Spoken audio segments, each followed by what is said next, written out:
यकीन करी मेरे बच्चा दिल हिल गया। वालेकुम सत श्री अकाल। मैं नासिर ढिल्लों पंजाबी लैब की टीम अज पहुंची है 67 GB गिद्दड़ पिंडी जी मैं जड़ांवाला जिला फैसलाबाद दे विच। जिस तरह कि तुहानूं पता हुण आज़ादी का महीना भी चल रहा 14 अगस्त या 15 अगस्त का महीना चल रहा जिहदे जिस मंथ दे विच उजाड़े पे वंड हुई पंजाब की एक लीक खिंची गई उस हवाले दे नाल कि पाकिस्तान किवें बनिया आज़ादी किवें मिली उन्हां बजुर्गों दीयां दास्तानां उन्हां दीयां स्टोरीज़ वंड वेले उन्हां दे की हालात होए या उस तो वंड तो पहलों दे हालातां दे झाती पाउण लई उन्हां नाल गलबात करन लई पंजाब दे वक्-वक् या पाकिस्तान दे वक्-वक् थावां ते जाके इंटरव्यूज़ की एक चेन चलाई एक लड़ी चलाई एक फुल्लां दा एक गुलदस्ता बनाई दा वो लोग जिन्होंने 70-71 वरे होए अज तक किसी ने नहीं पूछा भी तुहाडे नाल की बीती की होया।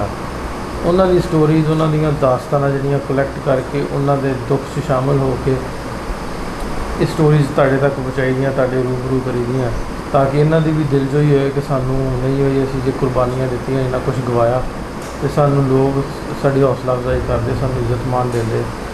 इन्हां इंटरव्यूज़ करन दा ये मकसद नहीं है कि एक दूजे नूं दस्सिया जाए कि नफरत फैलाई जाए। नफरत फैलाउण दा मकसद नहीं, मकसद कि हुण तक सुणदे आए हैं कि इधर वाले दसदे कि मुसलमानां नूं सिखां ने हिंदुआं ने मारिया ते जे आपां उधर की गल करदे चढ़दे पंजाब दी या हिंदुस्तान की उधर यही दस्सिया जांदा भी सानूं मुसलमानां ने मारिया। दोवां पासे दा मैसेज एक दूजे नूं पहुँचाया नहीं जाता कि क्यों ये होया कि ये कुछ लोग सन कुछ भैड़े अनासर सन जिन्होंने हालात माड़े किए हालात खराब किए ये दोवां पासे होया।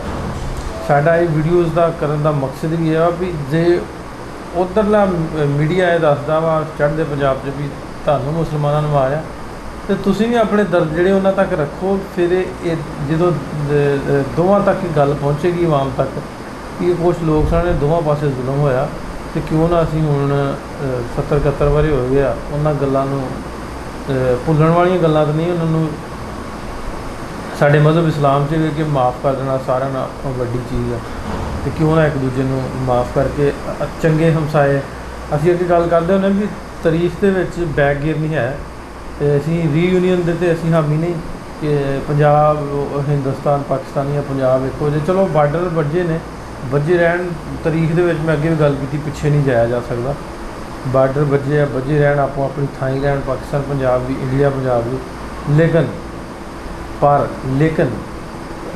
चंगे हमसाए बन के तो वस सकते एक दूजे नाल आउण जाण तो बन सकता। दुनिया तो किन्ने मुल्क है 30 मुल्कों का एक वीज़ा एक मुल्क का वीज़ा लो जिथे मर्जी जाओ। इस तरह अमेरिका कैनेडा वा या हुण शुमाली कोरिया ने दोस्ती कर ली अपने गुआढ़ी मुल्कों के नाल। इस तरह ही असीं भी जे इस गल नूं अगे वधाईए ये नफरतां मुका दईए ते हमसायां नाल चंगे तरीके नाल वसीए एक दूजे वाल आईए जाइए प्यार मुहब्बत वधे ते इहदे नाल दी गल करी इसे प्यार मुहब्बत इसी सांझ नूं अगे वधाउंदिआं होइआं असीं एज ए पंजाबी जे आपां गल करिए पंजाब पंजाबी ते पंजाबीयत दी ते असीं इक्को कुछ ही असीं साडी बोली एक खाण पीण एक रहन सहन एक वाह जी वाह हवावां खेत जमीनां मैं ना बाबा गल करदा ना भी साडियां ते गालां भी साझियां इक्को जिहियां ही बिल्कुल बिल्कुल साडा सारा कुछ तो साझा तो इस ही अपनी माँ बोली पंजाबी ते अपनी धरती जिहड़ा वा पुरअमन बनाउण लई इन्हां वीडियोज़ दे राहीं जिहड़ा एक मैसेज पहुँचाईदा उहदे ते गल करन वास्ते असीं पहुँचे हाँ 67 GB गिद्दड़ पिंडी तहसील जड़ांवाला जिला फैसलाबाद। तो बाबा जी साडे कोल बैठे ने इन्हां दा नाम ही बड़ा यूनीक आ जिहड़ा असीं काम कर रहे हैं बिल्कुल ये इसे काम के नाल जुड़िया होया तुसीं कह सकते हो। इन्हां दा नाम सरदार मुहम्मद ते इन्हां नाल गलबात साझी करते हैं पुछदे इन्हां कोलों हालात। अस्सलाम वालेकुम। वालेकुम सलाम जी।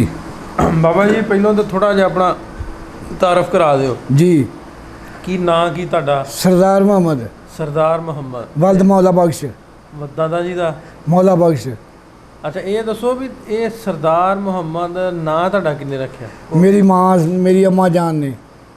की नां तुहाडी अम्मा जी दा? वीरा। वीरा वो कि सेंस च किवें सोच के नां सरदार मुहम्मद? ਮੇਰੇ ਤੋਂ ਪਹਿਲੇ 3-4 ਰੱਬ ਨੇ ਉਹਨਾਂ ਨੂੰ ਬੱਚੀਆਂ ਦਿੱਤੀਆਂ ਸੀਗੀਆਂ ਤੇ ਬਾਅਦ ਦੇ ਵਿੱਚ ਜਿਸ ਵੇਲੇ ਮੈਨੂੰ ਦਿੱਤਾ ਤੇ ਉਹ ਮਾਂ ਨੂੰ ਬੱਚੇ ਦਾ ਚਾਅ ਪਿਆਰ ਬੜਾ ਵੀ ਹਾਏ ਮੈਨੂੰ ਰੱਬ ਨੇ ਪੁੱਤ ਦਿੱਤਾ। ਠੀਕ ਹੈ। ਇਸ ਖੁਸ਼ੀ ਦੇ ਵਿੱਚ ਆਣ ਕੇ ਨਹੀਂ ਚੌਂਕੀਦਾਰ ਜਿਸ ਵੇਲੇ ਨਾਂ ਲਿਖਣ ਆਇਆ ਤੇ ਮੇਰੇ ਬਾਪ ਨੂੰ ਹੁਣ ਪੁੱਛਿਆ ਹਾਂ ਵੀ ਮੌਲਾ ਬਖਸ਼ ਤੇਰੇ ਬੱਚਾ ਉਹਦਾ ਕੀ ਨਾਂ ਕਹਿੰਦਾ ਜੀ ਮੈਂ ਪੁੱਛ ਕੇ ਦੱਸਦਾ। ਭਾਈ ਵੀ ਮੇਰੇ ਸੀਗੇ 2 ਵੱਡੇ ਤੇ ਮਾਈ ਨੂੰ ਜਾ ਕੇ ਪੁੱਛਿਆ ਤੇ ਮਾਈ ਨੇ ਕਿਹਾ ਵੀ ਇਹਦੇ ਨਾਲ ਲਿਖਾਉਣਾ ਸਰਦਾਰ ਮੁਹੰਮਦ। ਸਰਦਾਰ ਮੁਹੰਮਦ ਲਿਖਾਉਣਾ। ਹਾਂਜੀ ਠੀਕ ਹੈ। ਤੇ ਕੁਛ ਉਹਨਾਂ ਨੂੰ ਦੀਨ ਦੀ ਸਮਝ ਸੀ। ਅੱਛਾ ਜਿਸ ਬੰਦੇ ਨੂੰ ਬੋਲਣ ਦਾ ਵੀ ਪਤਾ ਨਹੀਂ ਉਹ ਕਿਸੇ ਦੇ ਨਾਲ ਗੱਲ ਨਹੀਂ ਕਰ ਸਕਦਾ। ਹਾਂਜੀ ਹਾਂਜੀ ਬਿਲਕੁਲ ਐਵੇਂ ਹੀ। ਅੱਛਾ ਜਿਹਦੇ ਵਿੱਚ ਮੇਰੇ ਬਾਪ ਨੇ ਸ਼ੁਕਰ ਨੇ ਕਿਹਾ ਉਹਨੂੰ ਵੀ ਚਾਅ ਬੜਾ ਉਹਨੇ ਕਿਹਾ ਐਡਾ ਨਾਂ ਜੋ ਉੱਚਾ ਰੱਖਣ ਡਿਆ ਇਹਦੇ ਨਾਲ ਕੋਈ ਦੇਜ ਕਾ ਕੌਲਾ ਰੱਖ ਲਓ। ਬਾਪ ਨੇ ਖੁਸ਼ੀ ਨਾਲ ਇਹ ਗੱਲ ਕਹੀ ਵੀ ਇੱਦਾਂ ਦਾ ਨਾਂ ਜੋ ਸੋਹਣਾ ਰੱਖਦੇ ਤੇ ਇੱਦਾਂ ਰੱਬ ਨੇ ਦਿੱਤਾ ਸਾਨੂੰ ਤੇ ਇਹਦੇ ਨਾਲ ਕੋਈ ਦੇਜਕਾ ਜਾਂ ਕੋਈ ਕੌਲਾ ਜਾਂ ਕੋਈ ਭਾਂਡਾ ਰੱਖ ਲਓ। ਉਹ ਕਹਿੰਦੀ ਹਾਂ ਸਰਦਾਰ ਮੁਹੰਮਦ ਲਿਖਾਉਣਾ। ਨਹੀਂ ਦੇਜਕਾ ਕੌਲਾ ਭਾਂਡਾ ਇਹਦਾ ਕੀ ਮਤਲਬ? ਵੀ ਮਤਲਬ ਐਵੇਂ ਸਾਦਾ ਜਿਹਾ ਹੀ ਰਵੇ ਕੰਮ। ਅੱਛਾ ਅੱਛਾ ਅੱਛਾ ਹੈ ਜੀ। ਤੇ ਸਰਦਾਰ ਮੁਹੰਮਦ ਸੁਣ ਕੇ ਅਗਲਾ ਕਹਿੰਦਾ ਪਤਾ ਨਹੀਂ ਵੀ ਕੀ ਸ਼ੈ ਆ। ਹੈ ਜੀ। ਇਹ ਮੇਰੇ ਅੱਲਾ ਦਾ ਇਹਸਾਨ ਹੋਇਆ। ਮੇਰੀ ਅੰਮਾ ਨੂੰ ਅੱਲਾਹ ਤਾਲਾ ਜੰਨਤ ਨਸੀਬ ਕਰੇ। ਅੱਲਾ ਉਹਦੀ ਕਬਰ ਨੂੰ ਜੰਨਤ ਦੇ ਬਾਗ ਬਣਾਵੇ ਤੇ ਉਹ ਹੁਣ ਮੇਰਾ ਇਹ ਨਾਂ ਰੱਖਿਆ ਜੀ। ਠੀਕ। ਅੱਛਾ ਉਦੋਂ ਕਿੱਥੇ ਰਹਿੰਦੇ ਤੁਸੀਂ? ਪੈਦਾ ਕਿੱਥੇ ਹੋਏ? ਪਹਿਲਾਂ ਇੰਡੀਆ ਦੇ ਵਿੱਚ ਬੀਰ ਪਿੰਡ। ਬੀਰ ਪਿੰਡ ਸਾਡਾ ਪਿੰਡ ਸੀ। ਇੱਧਰ ਚੱਕ ਕਹਿੰਦੇ ਉਧਰ ਪਿੰਡ ਸਾਦੇ ਸੀ। ਬੀਰ ਕਿਹੜੀ ਤਹਿਸੀਲ ਦੇ? ਤਹਿਸੀਲ ਨਕੋਦਰ। ਜ਼ਿਲ੍ਹਾ ਜਲੰਧਰ। ਤਹਿਸੀਲ ਨਕੋਦਰ। ਹਾਂਜੀ। ਜਦੋਂ ਇੰਡੀਆ ਦੇ ਜਦੋਂ ਸਾਡੇ ਮਤਲਬ ਲੋਕ ਮਤਲਬ ਮਰਬੇ ਜਿਨ੍ਹਾਂ ਨੂੰ ਮਿਲੇ ਆ ਉਹ ਇੰਡੀਆ ਦੇ ਵਿੱਚ ਸਾਡੇ ਦਾਰੇਵਾਲ ਯੂਸਫਪੁਰਾ ਪਿੰਡ ਸੀ। ਅੱਛਾ ਠੀਕ। ਉੱਥੇ ਦੇ ਬੰਦੇ ਇੱਥੇ ਆਏ ਆ ਤੇ ਉਹਨਾਂ ਨੇ ਵੀ ਆਉਂਦਿਆਂ ਨਹੀਂ ਇਹਦੇ ਨਾਂ ਕਾਗਜ਼ਾਂ ਦੇ ਵਿੱਚ ਜੇ ਤਾਈਂ ਇਹੀ ਚੱਲਦਾ ਕਿਸੇ ਨੇ ਪੜ੍ਹਨਾ ਹੋਵੇ ਦਾਰੇਵਾਲ ਯੂਸਫਪੁਰਾ। ਧਾਰੀਵਾਲ ਲਿਖਿਆ ਮੈਂ ਅੱਗੇ ਪੜ੍ਹਿਆ ਧਾਰੀਵਾਲ। ਦਾਰੇਵਾਲ ਲਿਖਿਆ ਧਾਰੀਵਾਲ ਤੋਂ ਹੀ ਪੜ੍ਹ ਲਿਆ ਯੂਸਫਪੁਰਾ। ਹਾਂਜੀ। ਫਿਰ ਉਹ ਸਾਡੇ ਜਲੰਧਰ ਦੇ ਜ਼ਿਲ੍ਹੇ ਦੇ ਵਿੱਚ ਗਿੱਦੜ ਪਿੰਡੀ ਵੀ ਸੀਗੀ। ਕੁਛ ਲੋਕ ਉੱਥੇ ਦੇ ਸੀ। ਗਿੱਦੜ ਪਿੰਡੀਆਂ ਸੀ ਕੁਛ? ਹਾਂਜੀ ਗਿੱਦੜ ਪਿੰਡੀਆਂ ਸੀ ਕੁਛ। ਨਕੋਦਰ ਦੀ ਤਹਿਸੀਲ ਦੇ ਵਿੱਚ ਜ਼ਿਲ੍ਹਾ ਜਲੰਧਰ ਦੇ ਵਿੱਚ ਨਕੋਦਰ ਦੇ ਤਹਿਸੀਲ ਨਕੋਦਰ ਚ ਗਿੱਦੜ ਪਿੰਡੀ ਵੀ ਸੀਗੀ। ਉਧਰ ਪਿੰਡ ਸੀ ਗਿੱਦੜ ਪਿੰਡੀ। ਹਾਂ ਉੱਥੋਂ ਦੇ ਵੀ ਬੰਦੇ ਇੱਥੇ ਆਏ ਸੀ। ਨਹੀਂ ਇਹ ਬੰਦੇ 12 ਤੇ ਆਏ ਸੀ ਕਿ 47 ਦੇ ਆਏ? ਇਹ 12 ਤੋਂ ਆਈ ਜਿਸ ਵੇਲੇ ਅੰਗਰੇਜ਼ਾਂ ਨੇ ਮਰਬੇ ਵੰਡੇ ਆ ਉਦੋਂ ਗਿੱਦੜ ਪਿੰਡੀ ਵੀ ਇੱਥੇ ਆਏ। ਹਾਂ ਇਹ ਦੋਵੇਂ ਨਾਂ ਰੱਖੇ ਗਏ। ਪਹਿਲਾਂ ਦਾਰੇਵਾਲ ਯੂਸਫਪੁਰਾ ਫਿਰ ਗਿੱਦੜ ਪਿੰਡੀ ਚੱਕ 67। ਹਾਂਜੀ ਜੀਂਬੇ ਨਹੀਂ ਜੀਂਬੇ ਰੇਵੇ ਉਹ ਫੈਸਲਾਬਾਦ ਵਾਲੀ ਉਹ ਜੀਂਬੇ ਗਾਹਵੇ ਆ। ਹਾਂ ਗਾਹਵੇ ਗਗੇਰਾ ਬ੍ਰਾਂਚ ਤੇ ਪੈਂਦੀ ਹੈ ਨਾ। ਹਾਂਜੀ ਹਾਂਜੀ। ਇੱਥੇ ਆ ਵੀ ਜਿਹੜੇ ਉਦੋਂ 12 ਵਜੀਆਂ ਸੀ ਅੰਗਰੇਜ਼ ਨੇ ਰੱਖੇ ਸੀ ਨਾਂ ਨਹਿਰਾਂ ਤੇ। ਹਾਂਜੀ ਵੀ ਜੇ ਕੋਈ ਗਗੇਰਾ ਬ੍ਰਾਂਚ ਤੇ ਉਹਦੇ ਨਾਲ ਗਾਹਵੇ ਲਾਤਾ। ਬਿਲਕੁਲ। ਜੇ ਕੋਈ ਝੰਗ ਬ੍ਰਾਂਚ ਤੇ ਉਹਦਾ ਝੰਗ ਬ੍ਰਾਂਚ ਲਾਤਾ ਜੀ। ਹਾਂ ਜੇ ਕੋਈ ਰੱਖ ਬ੍ਰਾਂਚ ਤੇ ਉਹਦੇ ਨਾਲ ਰੱਖ ਬ੍ਰਾਂਚ ਨਾਲ ਨੰਬਰ ਲਾਤੇ। ਇਵੇਂ ਸੀ ਨੰਬਰ। ਹਾਂਜੀ ਵੀ ਜਿਹਦਾ ਜਿਸ ਪਿੰਡ ਨੂੰ ਜਿਹੜੀ ਨਹਿਰ ਦਾ ਪਾਣੀ ਪੈਂਦਾ ਸੀ ਉਹਨੂੰ ਨਾਲ ਉਹ ਹੀ ਲੱਗਦੇ। ਬਿਲਕੁਲ। ਹਾਂਜੀ ਇਸ ਤਰ੍ਹਾਂ। ਠੀਕ। ਅੱਛਾ ਇਹ ਦੱਸੋ ਵੀ ਆਪਣਾ ਇਸ ਗਿੱਦੜ ਪਿੰਡੀ ਪਿੰਡ ਦੇ ਵਿੱਚ ਬੀਰ ਵਾਲੇ ਪਿੰਡ ਦੇ ਬੈਠੇ ਆ ਗਏ ਸਾਰੇ? ਨਹੀਂ ਜੀ। ਹਾਂਜੀ ਸਾਡਾ ਸਿਰਫ ਇੱਕੋ ਇਕੱਲਾ ਘਰ ਹੈ। ਤੁਹਾਡਾ ਇੱਕੋ ਹੀ ਘਰ ਹੈ? ਹਾਂਜੀ। ਬਾਕੀ ਇਹ ਕਿੱਥੋਂ ਦੇ ਆ? ਇੱਥੇ ਦੇ ਕੁਝ ਜ਼ਿਲ੍ਹੇ ਫਿਰੋਜ਼ਪੁਰ ਦੇ, ਕੁਝ ਅੰਮ੍ਰਿਤਸਰ ਦੇ, ਕੁਝ ਗੁਰਦਾਸਪੁਰ ਦੇ। ਫਿਰੋਜ਼ਪੁਰੀਏ ਕਿੱਥੋਂ ਦੇ? ਕਿਹੜੇ ਪਿੰਡ ਦੇ? ਹਸਨਪੱਟੀ ਦੇ। ਹਾਂਜੀ। ਤੇ ਗੁਰਦਾਸਪੁਰੀਆਂ ਦੇ ਪਿੰਡ ਦਾ ਨਹੀਂ ਮੈਨੂੰ ਪਤਾ। ਜ਼ਿਲ੍ਹਾ ਉਹ ਗੁਰਦਾਸਪੁਰੀਏ ਉਹਦੇ ਕਹੀ ਜਾਂਦੇ ਆ ਲਾਗੇ ਉਹਨਾਂ ਨੇ ਚੱਕੀ ਦਾ ਹਿਸਾਬ ਕਿਤਾਬ ਉਹਨਾਂ ਦਾ ਬਣਾਇਆ। ਅੰਮ੍ਰਿਤਸਰੀਏ ਕਿੱਥੋਂ ਦੇ? ਅੰਮ੍ਰਿਤਸਰੀਏ ਹੈਗੇ ਆ ਜਨਾਬ ਇਹ ਤਹਿਸੀਲ ਉੱਥੇ ਜੀ ਉਹਦਾ ਦਾ ਵੀ ਨਹੀਂ ਪੂਰਾ ਚੇਤਾ ਸੀ ਭੁੱਲ ਗਿਆ। ਇਹ ਨਹੀਂ ਆਉਂਦੇ ਨਾ ਮੈਨੂੰ ਡਰ ਜਿਹਾ ਲੱਗਦਾ। ਇਹ ਕੀ ਗੱਲ? ਇਹ ਉਹ ਡਰ ਇਸ ਲਈ ਜਿਸ ਵੇਲੇ ਉਹ ਜਿਸ ਤਰ੍ਹਾਂ ਨਾ ਇੱਕ ਜਾਨਵਰ ਐਸਾ ਆ ਉਹ ਜਿਸ ਵੇਲੇ ਫਨ ਖਿਲਾਰਦਾ ਜਿਸ ਵੇਲੇ ਉਹਦੀ ਜਦੋਂ ਬੰਦਾ ਹੁੰਦਾ ਤਾਂ ਸੁੰਗੜ ਕੇ ਪਿਛਨ ਹੋ ਜਾਂਦਾ। ਗਾਲ ਕੱਢ ਕੇ ਇਹਨਾਂ ਨੂੰ ਬੰਦੇ ਦੇ ਪ੍ਰੈਸ਼ਰ ਪਾਉਣਾ ਮੁੜ ਕੇ ਭਾਵੇਂ ਕੱਖ ਨਾ ਹੋਵੇ। ਹਾਂ ਤੇ ਜਲੰਧਰੀਏ ਡਰ ਜਾਂਦੇ? ਜਲੰਧਰੀ ਕਹਿੰਦੇ ਭਾਈ ਕੀ ਹਾਲ ਆ? ਚੰਗਾ। ਇਹ ਅੰਮ੍ਰਿਤਸਰੀਆਂ ਦੀ ਇੱਕ ਬੋਲੀ ਸੀਗੀ ਵੀ ਮੱਝ ਖੋਲਣੀ ਤੇ ਜਲੰਧਰ ਦੇ ਜ਼ਿਲ੍ਹੇ ਦੇ ਵਿੱਚੋਂ ਜਾ ਕੇ ਖੋਲ ਲਓ ਉੱਥੇ ਕਿਲੇ ਤੇ ਘੁੰਮ ਕੇ ਅੱਛਾ ਕਹਿਣਾ ਤੈਨੂੰ ਰੱਬ ਹੋਰ ਦਊ। ਇੰਨੀ ਗੱਲ ਕਹਿ ਕੇ ਉਹਨਾਂ ਨੂੰ ਖੋਰਾ ਤੋਰਨਾ ਨਹੀਂ ਗਾ। ਤੇ ਜਿਹੜੇ ਅੰਮ੍ਰਿਤਸਰੀਏ ਤਾਂ ਕਹਿੰਦਾ ਪੂਰਾ ਉੱਪੜਦੇ ਆ। ਅੱਛਾ ਇਹ ਅੰਮ੍ਰਿਤਸਰੀਆਂ ਦੀ ਗੱਲ ਹੈ। ਹਾਂਜੀ। ਅੱਛਾ ਇਹ ਦੱਸੋ ਹੁਣ ਵੀ ਆਪਣਾ ਪਿੰਡ ਜਿਹੜਾ ਬੀਰ ਹੈ ਬੀਰ ਪਿੰਡ ਕਿੰਨੀ ਸੀ ਉਮਰ ਜਦੋਂ ਤੁਸੀਂ ਇੱਧਰ ਨੂੰ ਆਏ? ਮੈਂ ਜਨਾਬ ਉਸ ਵੇਲੇ 5ਵੀਂ 'ਚ ਪੜ੍ਹਦਾ ਸੀ ਨਕੋਦਰ ਆਰੀਆ ਸਕੂਲ 'ਚ। ਇਹ ਨਕੋਦਰ ਸ਼ਹਿਰ ਦੇ ਵਿੱਚ ਹਾਂ ਆਰੀਆ ਸਕੂਲ ਸੀ। ਹਾਂ ਆਰੀਆ ਸਕੂਲ ਸੀ। ਠੀਕ। ਤੇ 1 ਸਾਲ ਮੈਨੂੰ ਭਾਈ ਨੇ ਫੇਲ ਕਰਾਇਆ। ਤਕਰੀਬਨ ਮੇਰੀ ਉਮਰ 15-14 ਸਾਲ ਦੀ ਸੀ। ਫੇਲ ਕਿਉਂ ਕਰਾਇਆ? ਫੇਲ ਵੀ ਪੱਕਾ ਹੋ ਜਾਵੇ ਉਸ ਵੇਲੇ ਇਦਾਂ ਅੱਜ ਇਦਾਂ ਨਹੀਂ ਸੀ ਕਰਦੇ ਵੀ ਆ ਲਓ ਜੀ ਉਸਤਾਦ ਜੀ ਆ ਲਓ ਮੁੰਡਾ ਸਾਡਾ ਫੇਲ ਨਾ ਹੋਵੇ। ਉਦੋਂ ਫੇਲ ਕਰਾ ਲੈਂਦੇ ਸੀ ਪੱਕਾ ਹੋ ਜਾਵੇ। ਪੱਕਾ ਹੋ ਜਾਵੇ ਪੀੜਾ ਹੋ ਜਾਵੇ। ਹਾਂ ਪੀੜਾ ਜੇ ਮੁੰਡਾ ਸਾਡਾ। ਵਾਹ। ਅੱਛਾ ਇਹ ਤਾਂ ਉੱਥੇ ਤੁਹਾਡਾ ਸਕੂਲ ਸੀ ਜਿਹੜਾ ਆਰੀਆ ਦਾ। ਹਾਂਜੀ। ਉੱਥੇ ਕੋਈ ਨਾਲ ਮੁੰਡੇ ਤੁਹਾਡੇ ਪੜ੍ਹਦੇ ਕੋਈ ਯਾਦ ਹੈ ਕਿਹੜਾ ਪੜ੍ਹਦਾ ਗੁਰਦੇਵ ਚ ਹੈ? ਇੰਡੀਆ ਦੇ ਮੁੰਡੇ ਸੀਗੇ। ਇੱਕ ਮੁੰਡਾ ਸੀਗਾ ਪਿਆਰਾ ਸੌ। ਉਹ ਕਿੱਥੋਂ ਦਾ? ਉਹ ਵੀਰ ਪਿੰਡ ਦੇ। ਵੀਰ ਦਾ। ਠੀਕ। ਤੇ ਇੱਕ ਕਪੂਰ ਸਿੰਘ ਪ੍ਰਤਾਪ ਸਿੰਘ ਦਾ ਪੁੱਤ ਉਹ ਵੀ ਉੱਥੋਂ ਦਾ ਸੀ। ਕੋਈ 8ਵੀਂ 'ਚ ਪੜ੍ਹਦਾ ਸੀ, ਕੋਈ 7ਵੀਂ 'ਚ ਪੜ੍ਹਦਾ ਸੀ। ਸਾਰੇ ਅਸੀਂ ਪੈਦਲ ਤੁਰ ਕੇ ਆਉਂਦੇ ਹੁੰਦੇ ਸੀ। 3 ਮੀਲ ਦਾ ਸਫ਼ਰ ਸੀ ਸਾਡਾ। 3 ਮੀਲ। ਹਾਂਜੀ। ਮਾਸਟਰ ਕਿਹੜਾ ਪੜ੍ਹਾਉਂਦੇ ਸੀ? ਉਹਨਾਂ ਦਾ ਚੇਤਾ ਨਹੀਂ ਜੀ, ਹੁਣ ਤਾਂ ਕਾਫੀ ਦੂਰ ਹੋ ਗਿਆ। ਉਹਨਾਂ ਦਾ ਹੈਡ ਮਾਸਟਰ ਸੀਗਾ ਤਾਰਾ ਸਿੰਘ। ਉਹ ਕਿੱਥੋਂ ਦਾ? ਉਹ ਉੱਥੇ ਦਾ ਹੀ ਮਤਲਬ ਸ਼ਹਿਰ ਦਾ ਹੀ, ਨਕੋਦਰ ਦਾ ਹੀ। ਨਕੋਦਰ ਸ਼ਹਿਰ ਦਾ। ਹਾਂ ਤਾਰਾ ਸਿੰਘ। ਅੱਛਾ ਵੀਰ ਪਿੰਡ ਹੈ ਜਿਹੜਾ ਆਪਣਾ। ਹਾਂਜੀ। ਇਹਦੇ 'ਚ ਆਬਾਦੀ ਕਿੰਨੀ ਮੁਸਲਮ ਆਬਾਦੀ? ਇਹਨਾਂ ਦੇ ਵਿੱਚ ਸਾਡੇ ਉੱਥੇ ਪੰਜਾਬ ਦੇ ਵਿੱਚ ਸੀਗੇ ਕੋਈ 10-15 ਘਰ ਮੁਸਲਮਾਨਾਂ ਦੇ ਸੀ। 10-15? ਹਾਂ। ਤੇ ਬਾਕੀ ਸਾਰੇ ਸੇ ਮਤਲਬ ਕਿ ਨਹੀਂ, ਕੁਛ ਚਮਾਰ ਸੀ, ਕੁਛ ਚੂੜੇ ਸੀ, ਕੁਛ ਸਿੱਖ ਸੀ। ਅੱਛਾ। ਸਿੱਖਾਂ ਦੇ ਕਿੰਨੇ ਘਰ ਸੀ? ਸਿੱਖਾਂ ਦੇ ਸੀਗੇ ਤਕਰੀਬਨ ਜ਼ਿਆਦਾ ਘੱਟ ਤੋਂ ਘੱਟ 50-60 ਘਰ। ਤੇ ਤੁਹਾਡੇ ਜਿਹੜੇ ਸੀ ਘਰ ਉਹ ਮੁਸਲਮਾਨਾਂ ਦੇ 10-15 ਘਰ। ਤੁਹਾਡੀ ਬਰਾਦਰੀ ਸੀ ਸਾਰੀ? ਨਹੀਂ, ਕੋਈ ਕੁਮਾਰ ਬਰਾਦਰੀ ਦਾ ਸੀ ਹੈ ਜੀ, ਕੋਈ ਹੋਰ ਬਰਾਦਰੀ ਦਾ ਸੀ, ਕੋਈ ਨਾਈ ਸੀ। ਇਹਦਾ ਘਰ ਨਾਲ ਮਿਲ ਕੇ ਨਾ ਸਾਡੇ ਮਤਲਬ 10-11 ਮਤਲਬ ਘਰ ਸੀ ਬਣਦੇ। 10-11? ਹਾਂ। ਠੀਕ। ਅੱਛਾ ਇਹਦੇ ਵਿੱਚ ਇਹ ਦੱਸੋ ਵੀ ਨੰਬਰਦਾਰ ਇੱਕ ਸੀ ਪਿੰਡ ਦਾ ਜਾਂ ਜ਼ਿਆਦਾ ਸੀ? 3 ਨੰਬਰਦਾਰ ਸੀ ਸਾਡੇ ਪਿੰਡ ਦੇ। ਉਹ ਵੱਡਾ ਪਿੰਡ ਹੋਇਆ ਬੜਾ। ਹਾਂ ਆਬਾਦੀ ਬੜੀ ਬਣੀ ਸੀ। ਤੇ ਕਿਹੜਾ ਸੀ ਨੰਬਰਦਾਰ ਪਿੰਡ ਦਾ ਕੋਈ ਹੈ ਜ਼ਿਹਨ 'ਚ? ਇੱਕ ਸੀਗਾ ਬਛੰਤ ਸਿੰਘ ਤੇ ਇੱਕ ਹੋਰਾਂ ਦੇ ਮੈਨੂੰ ਜੀ ਨਾਂ ਜ਼ਿਹਨ 'ਚੋਂ ਨਿਕਲੇ ਆ। ਉਹਨਾਂ ਦੇ ਮੁੰਡਿਆਂ ਦੇ ਕਿਸੇ ਦੇ? ਨਹੀਂ। ਇੱਥੋਂ ਤੇ ਹੱਟੀ ਵੀ ਆ ਕਿਸੇ ਦੀ ਉੱਥੇ? ਹੱਟੀ ਸੀਗੀ ਮਤਲਬ ਪੰਡਤ ਫੇਰੂ ਰਾਮ ਜੀ। ਹਾਂ ਪੰਡਤ ਫੇਰੂ ਰਾਮ ਦੀ ਹੱਟੀ ਸੀਗੀ। ਸਵੇਰ ਨੂੰ ਜਾ ਕੇ ਉੱਥੋਂ ਸਿਆਹੀ ਲੈਣੀ ਤੇ ਮਤਲਬ ਕਿ ਨਹੀਂ ਜਿਹੜੀ ਚੀਜ਼ ਦੀ ਸਾਨੂੰ ਜ਼ਰੂਰਤ ਹੋਣੀ ਉਹ ਲੈਣੀ। ਅੱਛਾ। ਤੇ ਉਹ ਉੱਥੇ ਦੁਕਾਨ ਤੇ ਤੁਸੀਂ ਵੀ ਜਾਂਦੇ ਹੁੰਦੇ ਫੇਰੂ ਰਾਮ ਦੇ? ਹਾਂ ਮੈਂ ਸਕੂਲ ਨੂੰ ਪੈਸੇ ਕਿ ਦਾਣੇ ਦੂਣੇ ਖੜਨੇ? ਨਹੀਂ ਪੈਸਿਆਂ ਨਾਲ। ਅੱਛਾ। ਇੱਕ ਪੈਸੇ ਦੀਆਂ 3 ਦਬੜੀਆਂ ਬਣਾ ਕੇ ਫਿਰ ਕਹਿਣਾ ਇਹਦੀ ਸਿਆਹੀ ਦੇ ਦੇ, ਇਹਦੀ ਫਲਾਨੀ ਚੀਜ਼ ਖਾਣ ਨੂੰ ਦੇ ਦੇ। ਤੇ ਇੱਕ ਪੈਸੇ ਨੂੰ 3 ਥਾਂ ਕਰਦੇ, 3 ਦਬੜੀਆਂ ਦਾ 1 ਪੈਸਾ ਬਣਾਉਂਦੇ ਹੁੰਦੇ ਸੀ। ਦੱਸ ਦਿਓ ਤੁਸੀਂ ਵੀ 15 ਘਰ ਸੀ ਤੁਹਾਡੇ ਮੁਸਲਮਾਨਾਂ ਦੇ? ਜੀ ਹਾਂ। ਤੇ 3 ਨੰਬਰਦਾਰੀਆਂ ਸੀ। ਨੰਬਰਦਾਰੀਆਂ ਤਿੰਨੇ ਹੀ ਉਹਨਾਂ ਕੋਲ ਸੀ? ਸਰਦਾਰਾਂ ਕੋਲ ਹੀ? ਸਰਦਾਰਾਂ ਕੋਲ ਹੀ। ਠੀਕ ਹੈ। ਅੱਛਾ ਪਿੰਡ 'ਚ ਹੋਰ ਹੈ ਸੀ ਤੁਹਾਡੀ 15 ਘਰ ਸੀ? ਮਸਜਿਦ ਨਹੀਂ ਹੋਣੀ ਫਿਰ ਪਿੰਡ 'ਚ? ਨਹੀਂ ਮਸਜਿਦ ਹੈ ਨਹੀਂ ਸੀ ਜੀ। ਮਸਜਿਦ ਹੈ ਨਹੀਂ, ਘਰ ਹੀ ਪੜ੍ਹਦੇ? ਘਰਾਂ ਦੇ ਵਿੱਚ ਪੜ੍ਹਨੀਆਂ ਜਾਂ ਸਾਡੇ ਚੱਕ ਦੇ ਲਾਗੇ ਮਤਲਬ ਪਿੰਡ ਚੱਕ ਨਿਕਲਦਾ। ਹੁਣ ਪੱਕੀ ਗੱਲ ਹੋ ਗਈ ਮੂੰਹ 'ਚ। ਨਵਾਂ ਪਿੰਡ ਸ਼ੌਂਕੀਆਂ ਦਾ ਸਾਡੇ ਲਾਗੇ ਮਹਿਰਾਂ ਦਾ ਸਾਰਾ ਰਾਈਆਂ ਦਾ। ਤੇ ਉੱਥੇ ਮਤਲਬ ਕਿ ਨਹੀਂ ਕਿਤੇ ਮਤਲਬ ਬੰਦਿਆਂ ਦਾ ਦਿਲ ਕਰੇ ਨਮਾਜ਼ ਆ ਕੇ ਜੁਮਾ ਪੜ੍ਹਨਾ, ਉੱਥੇ ਜਾ ਕੇ ਉੱਥੇ ਪੜ੍ਹਨਾ। ਫਿਰ ਜੇ ਜ਼ਿਆਦਾ ਹੀ ਦਿਲ ਨੂੰ ਚਾਹਤ ਆਈ ਆ ਤੇ ਸਾਡੇ ਨਕੋਦਰ ਅਕਬਰ ਬਾਦਸ਼ਾਹ ਦੇ ਜ਼ਮਾਨੇ ਦੇ ਮਕਬਰੇ ਬਣੇ ਸੀ, ਉੱਥੇ ਜਾ ਕੇ ਜੁਮਾ ਪੜ੍ਹਨਾ, ਰੋਜ਼ਿਆਂ ਦਾ ਆਖਰੀ ਜੁਮਾ। ਮੈਂ ਵੀ 1-2 ਦਫਾ। ਬਰਾਦਰੀ ਕਿਹੜੀ? ਸ਼ੇਖ ਬਰਾਦਰਾਂ ਸੀ। ਸ਼ੇਖ ਬਰਾਦਰੀ। ਹਾਂਜੀ। ਠੀਕ। ਉਹ 15 ਘਰ ਤੁਹਾਡੇ ਇਕੱਲੇ ਸ਼ੇਖਾਂ ਦੇ ਨਾਲ ਘੁਮਿਆਰਾਂ ਦੇ? ਹਾਂਜੀ। ਠੀਕ। ਤੇ ਗੁਰਦੁਆਰਾ ਤੇ ਹੋਣਾ ਫਿਰ ਪਿੰਡ? ਗੁਰਦੁਆਰਾ ਸੀ, ਦਰਵਾਜ਼ਾ ਜੀ ਜਿਸ ਪਰਿਆ ਨਿਆਂ ਦਾ ਮਤਲਬ ਕਿ ਨਹੀਂ ਛੱਤ ਬਣੀ, ਛੱਤ ਐਨ ਪੂਰਾ ਦਰਵਾਜ਼ਾ ਬਣਿਆ ਸੀ। ਉਹਦੇ ਵਿੱਚ ਬਹਿ ਕੇ ਪਰਿਆ ਦੇ ਨਿਆਂ ਪੰਚਾਇਤੀ ਉੱਥੇ ਮਤਲਬ। ਨਿਆਂ ਕੌਣ ਕਰਦਾ? ਪੰਚਾਇਤੀ ਕੌਣ ਸੀ? ਜੇ ਤਾਂ ਮੁਸਲਮਾਨਾਂ ਦੀ ਗੱਲ ਆ ਫਿਰ ਸਿੱਖਾਂ ਨੇ ਕਰਨਾ, ਜੇ ਸਿੱਖਾਂ ਦੀ ਗੱਲ ਆ ਸਰਦਾਰਾਂ ਦੀ ਫਿਰ ਮੁਸਲਮਾਨਾਂ ਦੇ ਜਿੰਮੇ ਉਹਨਾਂ ਸਿਆਣੇ ਬੰਦਿਆਂ ਦੀ ਪਾ ਦੇਣ, ਕਹਿਣਾ ਤੁਸੀਂ ਇਹਦਾ ਫੈਸਲਾ ਕਰੋ। ਠੀਕ। ਅੱਛਾ ਇਹਦੇ ਵਿੱਚ ਇਹ ਦੱਸੋ ਕਿ ਅਸੀਂ ਪੁੱਛਦੇ ਹੁੰਦੇ ਆ ਪਹਿਲੋਂ ਇਸ ਤਰ੍ਹਾਂ ਦਾ ਨਹੀਂ ਮੁਸਲਮਾਨਾਂ ਦੇ ਸੀ 15 ਘਰ ਜੀ ਆ, ਜ਼ਿਆਦਾ ਸੀ ਉੱਥੇ ਸਰਦਾਰ ਸਿੱਖ। ਹਾਂਜੀ। ਉਹਨਾਂ ਨਾਲ ਤੁਹਾਡਾ ਆਪਸੀ ਮੇਲ ਵਰਤਨ ਕਿਵੇਂ ਦਾ ਸੀ?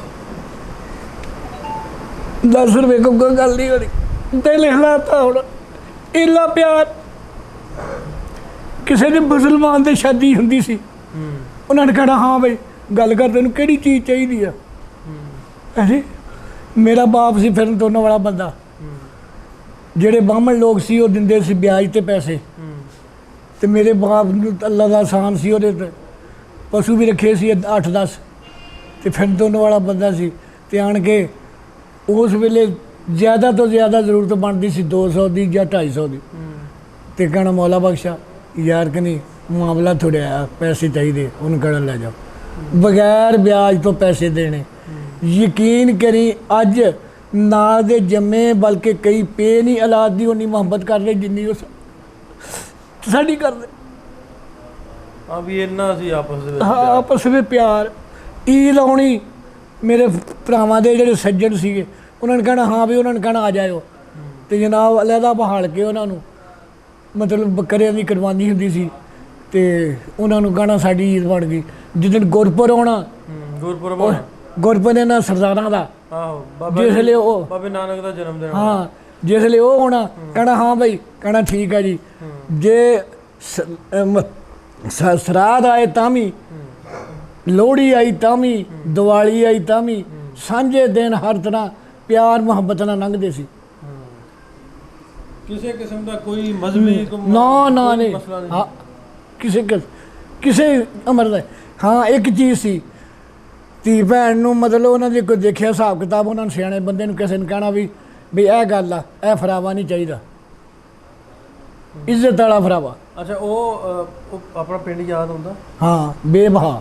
ਕਿਵੇਂ ਦਾ ਤੁਹਾਡੇ ਸਾਹਮਣੇ ਕਦੀ? ਮੈਂ 2 ਵਾਰੀ ਜਾ ਕੇ ਦੇਖ ਕੇ ਆਇਆ। ਕਦੋਂ ਗਏ ਜੀ? ਸਨ 79 ਵਿੱਚ, ਸਨ 83 ਚ। ਅੱਛਾ ਵੇਖ ਕੇ ਆਏ ਜੀ, ਮਿਲ ਕੇ ਆਏ ਜੀ? ਉੱਥੇ ਕਿਸੇ ਬੰਦੇ ਨੂੰ ਬਾਅਦ ਚ ਮਿਲ ਗਏ ਜੀ? ਇੱਕ ਬੰਦਾ ਜਿਸ ਵੇਲੇ ਮੈਂ ਸਨ 79 ਦੇ ਵਿੱਚ ਗਿਆ, ਇੱਥੇ ਇੱਕ ਮੁਸਲਮਾਨ ਉਧਰ ਲਾਇਆ ਸੀਗਾ ਤੇ ਉਹਨੂੰ ਮੈਂ ਆਪਣੇ ਪਹਿਲਾ ਖਤ ਪਾਇਆ। ਮੇਰੇ ਭਾਈ ਰੱਬ ਨੂੰ ਪਿਆਰੇ ਹੋ ਗਏ ਤੇ ਮੈਂ ਉਸ ਅਫਸੋਸ ਦੇ ਵਿੱਚ ਦਿਲ ਨੂੰ ਹੌਲ ਬਣਿਆ, ਖਤ ਲਿਖ ਕੇ ਪਾਇਆ। ਕੱਲੇ ਸਰਦਾਰ ਦਾ ਨਾਂ ਲਿਖ, ਚਰਨ ਸਿੰਘ, ਸਰਦਾਰ ਸਿੰਘ, ਹਰਭਜਨ ਸਿੰਘ, ਪਿਆਰਾ ਸਿੰਘ। ਤੇ ਉਹਨਾਂ ਜਿਸ ਵੇਲੇ ਜਾ ਕੇ ਉੱਥੇ ਖਤ ਪਹੁੰਚਿਆ ਤੇ ਉਹਨਾਂ ਨੇ ਮਹੀਨੇ ਕੁ ਬਾਅਦ ਮੈਨੂੰ ਖਤ ਪਾਇਆ ਵੀ ਤੂੰ ਸਾਨੂੰ ਜਾਣਨਾ, ਅਸੀਂ ਤੈਨੂੰ ਨਹੀਂ ਜਾਣਦੇ, ਜਾਂ ਸਾਨੂੰ ਬਾਰਡਰ ਤੇ ਆਣ ਕੇ ਆਪਣਾ ਚਿਹਰਾ ਦਿਖਾ ਤੇ ਜਾਂ ਸਾਡੇ ਕੋਲ ਆ। ਅੱਛਾ ਉਹ ਜਨਾਬ ਫਿਰ ਸਰ ਰੱਬ ਨੂੰ ਐਸੀ ਮਨਜ਼ੂਰ ਹੋਈ, ਇੱਥੇ 56 ਚਾਕਾ ਸਾਡੇ ਲਾਗੇ। ਇੱਥੇ ਉਧਰੋਂ ਬੰਦਾ ਮੁਸਲਮਾਨ ਆਇਆ ਗੁੱਜਰ ਬਰਾਦਰੀ ਦਾ ਤੇ ਮੈਂ ਅਚਾਨਕ ਫੇਰਾ ਕਰਨ ਗਿਆ, ਮੈਂ ਕੱਪੜੇ ਦਾ ਫੇਰਾ ਕਰਦਾ ਸੀ। ਜਿਸ ਲਈ ਗਿਆ ਤੇ ਮੈਨੂੰ ਪਤਾ ਲੱਗਾ ਤੇ ਮੈਨੂੰ ਬੜਾ ਚਾਅ ਚੜਿਆ। ਮੈਂ ਕਿਹਾ ਚਲੋ ਸਾਡਾ ਵਤਨੀ ਬੰਦਾ ਆਇਆ, ਉਹਦੇ ਕੋਲ ਬਹਿੰਦੇ ਆ। ਜਦ ਗਿਆ ਤਾਂ ਉੱਥੇ ਬੰਦੇ ਬੈਠੇ, ਉਹ ਬੰਦੇ ਜਿਸ ਲਈ ਖਿਲਰ ਗਏ ਤੇ ਮੈਂ ਉਹਦੇ ਨਾਲ ਫੇਰ ਦੁਆ ਸਲਾਮ ਲਈ ਮੁੜ ਕੇ। ਮੈਂ ਕਿਹਾ ਯਾਰ ਤੂੰ ਮੇਰਾ ਮੁਸਲਮਾਨ ਭਰਾ ਆ, ਚੱਲ ਸਾਡੇ ਕੋਲ ਚਾਰ ਦਿਨ। ਤੇ ਕਹਿੰਦਾ ਇੱਥੇ ਆਏ ਨਾ ਤਾਂ ਸਾਰੇ ਪਿਆਰ ਕਰਦੇ, ਮੇਰੇ ਕੋਲ ਤਾਂ ਨਹੀਂ ਨਾ ਕੋਈ ਵੀ ਆਉਂਦਾ। ਮੈਂ ਕਿਹਾ ਯਾਰ ਮੈਂ ਆਊਂਗਾ। ਕਹਿੰਦਾ ਗੱਲਾਂ ਨਾਲ ਸਾਰੇ ਕਹਿੰਦੇ। ਕਹਿੰਦਾ ਤੇਰਾ ਪਿੰਡ ਕਿਹੜਾ ਸੀ? ਮੈਂ ਕਿਹਾ ਵੀਰ ਪਿੰਡ। ਕਹਿੰਦਾ ਉੱਥੇ ਦਾ ਤਾਂ ਜੋਗਿੰਦਰ ਸਿੰਘ ਫਲਾਨਾ ਸਿੰਘ ਉਹ ਮੇਰੇ ਪਿਆਲੇ ਦੇ ਸਾਂਝੀ ਯਾਰ ਆ। ਮੈਂ ਕਿਹਾ ਵਾਹ ਬਈ ਵਾਹ। ਮੈਂ ਕਿਹਾ ਫਿਰ ਮੈਂ ਤੈਨੂੰ ਖਤ ਲਿਖ ਕੇ ਦਿੰਦਾ। ਕਹਿੰਦਾ ਖਤ ਨਹੀਂ ਲਿਖ ਕੇ ਦੇਣਾ, ਮੈਂ ਤੈਨੂੰ ਖਤ ਪਾਊਂਗਾ। ਮੈਂ ਕਿਹਾ ਨਹੀਂ, ਉਹਨਾਂ ਨੂੰ ਪਤਾ ਚੱਲ ਜਾਊਗਾ। ਉਹਨਾਂ ਨੂੰ ਮੈਂ ਖਤ ਲਿਖ ਕੇ ਦਿੱਤਾ ਵੀ ਐ ਉਹਨਾਂ ਨੂੰ ਜਾ ਕੇ ਦੇ ਦੀ। ਉਹ ਜਨਾਬ ਇੱਥੋਂ ਜਿਸ ਵੇਲੇ ਚਲੇ ਗਿਆ, 5-7 ਦਿਨ ਠਹਿਰ ਕੇ ਉਹ ਮੇਰੇ ਪਿੰਡ ਵੀਰ ਪਿੰਡ ਦੇ ਵਿੱਚ ਉਹ ਖਤ ਲੈ ਕੇ ਆਇਆ। ਜਿਸ ਵੇਲੇ ਖਤ ਲੈ ਗਿਆ, ਇੱਕ ਤਾਂ ਉਹਦੀ ਉਹ ਜਾਣ ਪਛਾਣ ਹੋ ਗਈ ਉਹਨਾਂ ਬੰਦਿਆਂ ਨਾਲ ਜ਼ਿਆਦਾ, ਤੇ ਉਹ ਤਾਂ ਪਿੰਡ ਦੇ ਵਿੱਚ ਰੌਲੀ ਪੈ ਗਈ। ਉਹਨੂੰ ਉਹਦਾ ਨਾਂ ਸੀ ਖੁਸ਼ੀ। ਖੁਸ਼ੀ ਤੂੰ ਉਹ ਬੰਦਾ ਦੇਖਿਆ? ਉਹਨੇ ਕਿਹਾ ਹਾਂ ਮੈਂ ਦੇਖਿਆ। ਯਾਰ ਬਹੁਤ ਉਹਨੇ ਕਿਹਾ ਅੱਛਾ ਕਿ ਸਾਨੂੰ ਮਿਲਾ ਦੇ। ਹੁਣ ਕਿਹਾ ਮੈਂ ਮਿਲਾ ਦੂੰਗਾ। ਉਹਨੇ ਫਿਰ ਖਤ ਮੈਨੂੰ ਪਾਇਆ ਵੀ ਮੇਰੇ ਬੱਚੇ ਦੀ ਸ਼ਾਦੀ ਆ, ਤੂੰ ਆ। ਜਿੱਦਣ ਇੱਥੋਂ ਗਿਆ ਉਸ ਦਿਨ ਮੇਰੇ ਨਾਲ ਵਾਅਦਾ ਕਰਕੇ ਗਿਆ ਸੀਗਾ, ਤੂੰ ਮੇਰੇ ਚਾਚੇ ਦਾ ਪੁੱਤ, ਮੈਂ ਤੇਰੇ ਤਾਏ ਦਾ ਪੁੱਤ। ਉਹਨੇ ਜਨਾਬ ਮੈਨੂੰ ਖਤ ਪਾਇਆ ਵੀ ਮੇਰੇ ਬੱਚੇ ਦੀ ਸ਼ਾਦੀ ਆ। ਫਿਰ ਜਨਾਬ ਮੈਂ ਵੀਜ਼ਾ ਲਵਾ ਕੇ ਗਿਆ। 1 ਮਹੀਨਾ ਰਿਹਾ ਸੀ, ਮੈਨੂੰ ਨਹੀਂ ਸੀ ਪਤਾ ਮੇਰੇ ਬੱਚਿਆਂ ਰਾਤ ਕਦੋਂ ਪੈਂਦੀ ਹੈ ਤੇ ਮੈਨੂੰ ਨਹੀਂ। ਮੇਰੀਆਂ ਮਾਵਾਂ ਨੇ ਚੁੰਮ ਕੇ ਮੈਨੂੰ ਯਕੀਨ ਕਰੀ ਇੱਦਾਂ ਕਰਦਾ ਜਿੱਦਾਂ ਮੈਂ 2 ਪੀਪੇ ਘੇ ਖਾਧੇ ਹੁੰਦੇ ਆ। ਹਾਂਜੀ ਜਿਸ ਵੇਲੇ ਮੈਂ ਉਹ ਬੰਦਾ ਮੈਨੂੰ ਆਪਣੇ ਪਿੰਡ ਨੂੰ ਪਹਿਲਾਂ ਸੀ ਜਾ ਕੇ ਕਾਗਜ਼ ਲਿਖਾਏ ਥਾਣੇ ਵਿੱਚ, ਤਹਿਸੀਲ 'ਚ ਲਿਖਾ ਕੇ, ਤੇ ਮੇਰਾ ਦਿਲ ਕਰੇ ਵੀ ਕਿਹੜੇ ਮੌਕੇ ਦਵਾ ਮੈਂ ਉੱਡ ਕੇ ਆਪਣੇ ਪਿੰਡ ਜਾ ਕੇ ਦੇਖਾਂ। ਵੀਰ ਪਿੰਡ ਜਿਸ ਵੇਲੇ ਜਨਾਬ ਕਾਗਜ਼ ਲਿਖਾ ਲਿਆ ਤੇ ਮੈਨੂੰ ਸਾਈਕਲ 'ਤੇ ਉਹ ਲੈ ਕੇ ਆਇਆ। ਤੇ ਜਿਸ ਵੇਲੇ ਇੱਕ ਦਫਾ ਮੇਰੇ ਭਾਈ ਨੇ ਮੈਨੂੰ ਨੂਰ ਮੈਂ ਛਿੰਝ ਭੇਜੀ ਹੁੰਦੀ ਸੀ ਤੇ ਮੈਨੂੰ ਛਿੰਝ ਦਿਖਾਲਣ ਲੈ ਗਿਆ ਸੀਗਾ। ਰਸਤੇ ਦੇ ਵਿੱਚ ਜਿਸ ਵੇਲੇ ਗੈਬ ਸੀ ਪਾਣੀ ਚੱਲਣ ਵਾਸਤੇ, ਇੱਧਰੋਂ ਸਾਡੇ ਮਤਲਬ ਆਉਂਦਾ ਹੁੰਦਾ ਸੀ ਪਾਣੀ ਚੜ੍ਹਦੇ ਪਾਸਿਓਂ ਕਿਸੇ ਹੜ੍ਹ ਦਾ, तो गैबां थानी पानी निकल जाना, ऐ उच्चे नीवें बनाए सी। जिसले मैं उन्होंने गैबां ते आया तो यकीन करी मेरे बच्चा दिल हिल गया। मैं पुरानियां यादां च आ गई। फिर जनाब गांह आए, एक साढ़े लागे इस पासे नूं पट्ठा सी, ਉਹ जिसले मैं पट्ठे को आया तो मेरा बिल्कुल दिल हिल गया भी इत्थे असीं पशु चारदे हुंदे सी, नाले गुल्ली डंडा खेलदे हुंदे सी। फिर जनाब उत्थों आया नूं पिंड नूं मुड़े ते बाहरले पासे एक चमारां दी दुकान डेरा बनाया सी अपना घर, ਉਹ ਜੁੱਤੀਆਂ ਸੀਂਦੇ ਹੁੰਦੇ ਸੀ। ਉਹ ਜ਼ਿਆਦਾ ਤੋਂ ਜ਼ਿਆਦਾ ਦਿਲ ਹਿਲਦਾ ਜਾਵੇ। ਅਖੀਰ ਜਿਸ ਵੇਲੇ ਜਿਹੜਾ ਤੁਸੀਂ ਅੱਗੇ ਜਿਹੜਾ ਨਾਂ ਲਿਆ ਦਰਵਾਜ਼ੇ ਦੇ ਸਾ, ਜਿੱਥੇ ਆਣ ਕੇ ਮਤਲਬ ਗੁਰਪੁਰ ਨੂੰ ਜਾਂ ਸੰਗਰਾਂਦ ਨੂੰ ਮਤਲਬ ਢੋਲਕੀਆਂ ਛਾਣੇ ਵੱਜਦੇ ਸੁਣਦੇ ਹੁੰਦੇ ਸੀ। ਜਿਸ ਵੇਲੇ ਉੱਥੇ ਆਇਆ ਤਾਂ ਮੇਰੀਆਂ ਚੀਕਾਂ ਹੀ ਨਿਕਲ ਗਈਆਂ। ਉਦੋਂ ਗਾਂਹ ਸੀ ਇੱਦਾਂ ਬਾਰ ਆਉਂਦੇ ਸੀ, ਬਾਹਰਲੇ ਪਾਸੇ ਮੇਰਾ ਸਾਡਾ ਘਰ ਸੀ। ਜਿਸ ਵੇਲੇ ਉਹ ਸਰਦਾਰ ਜਿਹਦੇ ਘਰ ਅਸੀਂ ਸਮਾਨ ਰੱਖ ਕੇ ਆਏ ਸੀ, ਉਹਦਾ ਘਰ ਵੀ ਬਾਹਰਲੇ ਪਾਸੇ ਸੀ, ਸਿਆਣੀ ਉਮਰ ਦਾ ਹੋਇਆ ਸੀ। ਉਹ ਖੂੰਡੇ ਨਾਲ ਤੁਰਿਆ ਆਵੇ, ਮੈਨੂੰ ਤਾਂ ਉਹਨੂੰ ਕੀ ਪਛਾਣਨਾ ਸੀ। ਉਹ ਜਿਸ ਬੰਦੇ ਨੇ ਉਹਨਾਂ ਨੂੰ ਜਾ ਕੇ ਮੇਰਾ ਖੱਤ ਦਿੱਤਾ ਸੀ, ਜਦ ਉਹਨੂੰ ਦੇਖਿਆ ਤੇ ਉੱਚੀ ਜਿਹੜਾ ਤਾਂ ਮਾਰ ਕੇ ਕਹਿੰਦਾ, ਲੋਕੋ ਉਹ ਜਿਹਨੂੰ ਉਡੀਕਦਾ ਸੀ ਅੱਜ ਉਹ ਆ ਗਿਆ।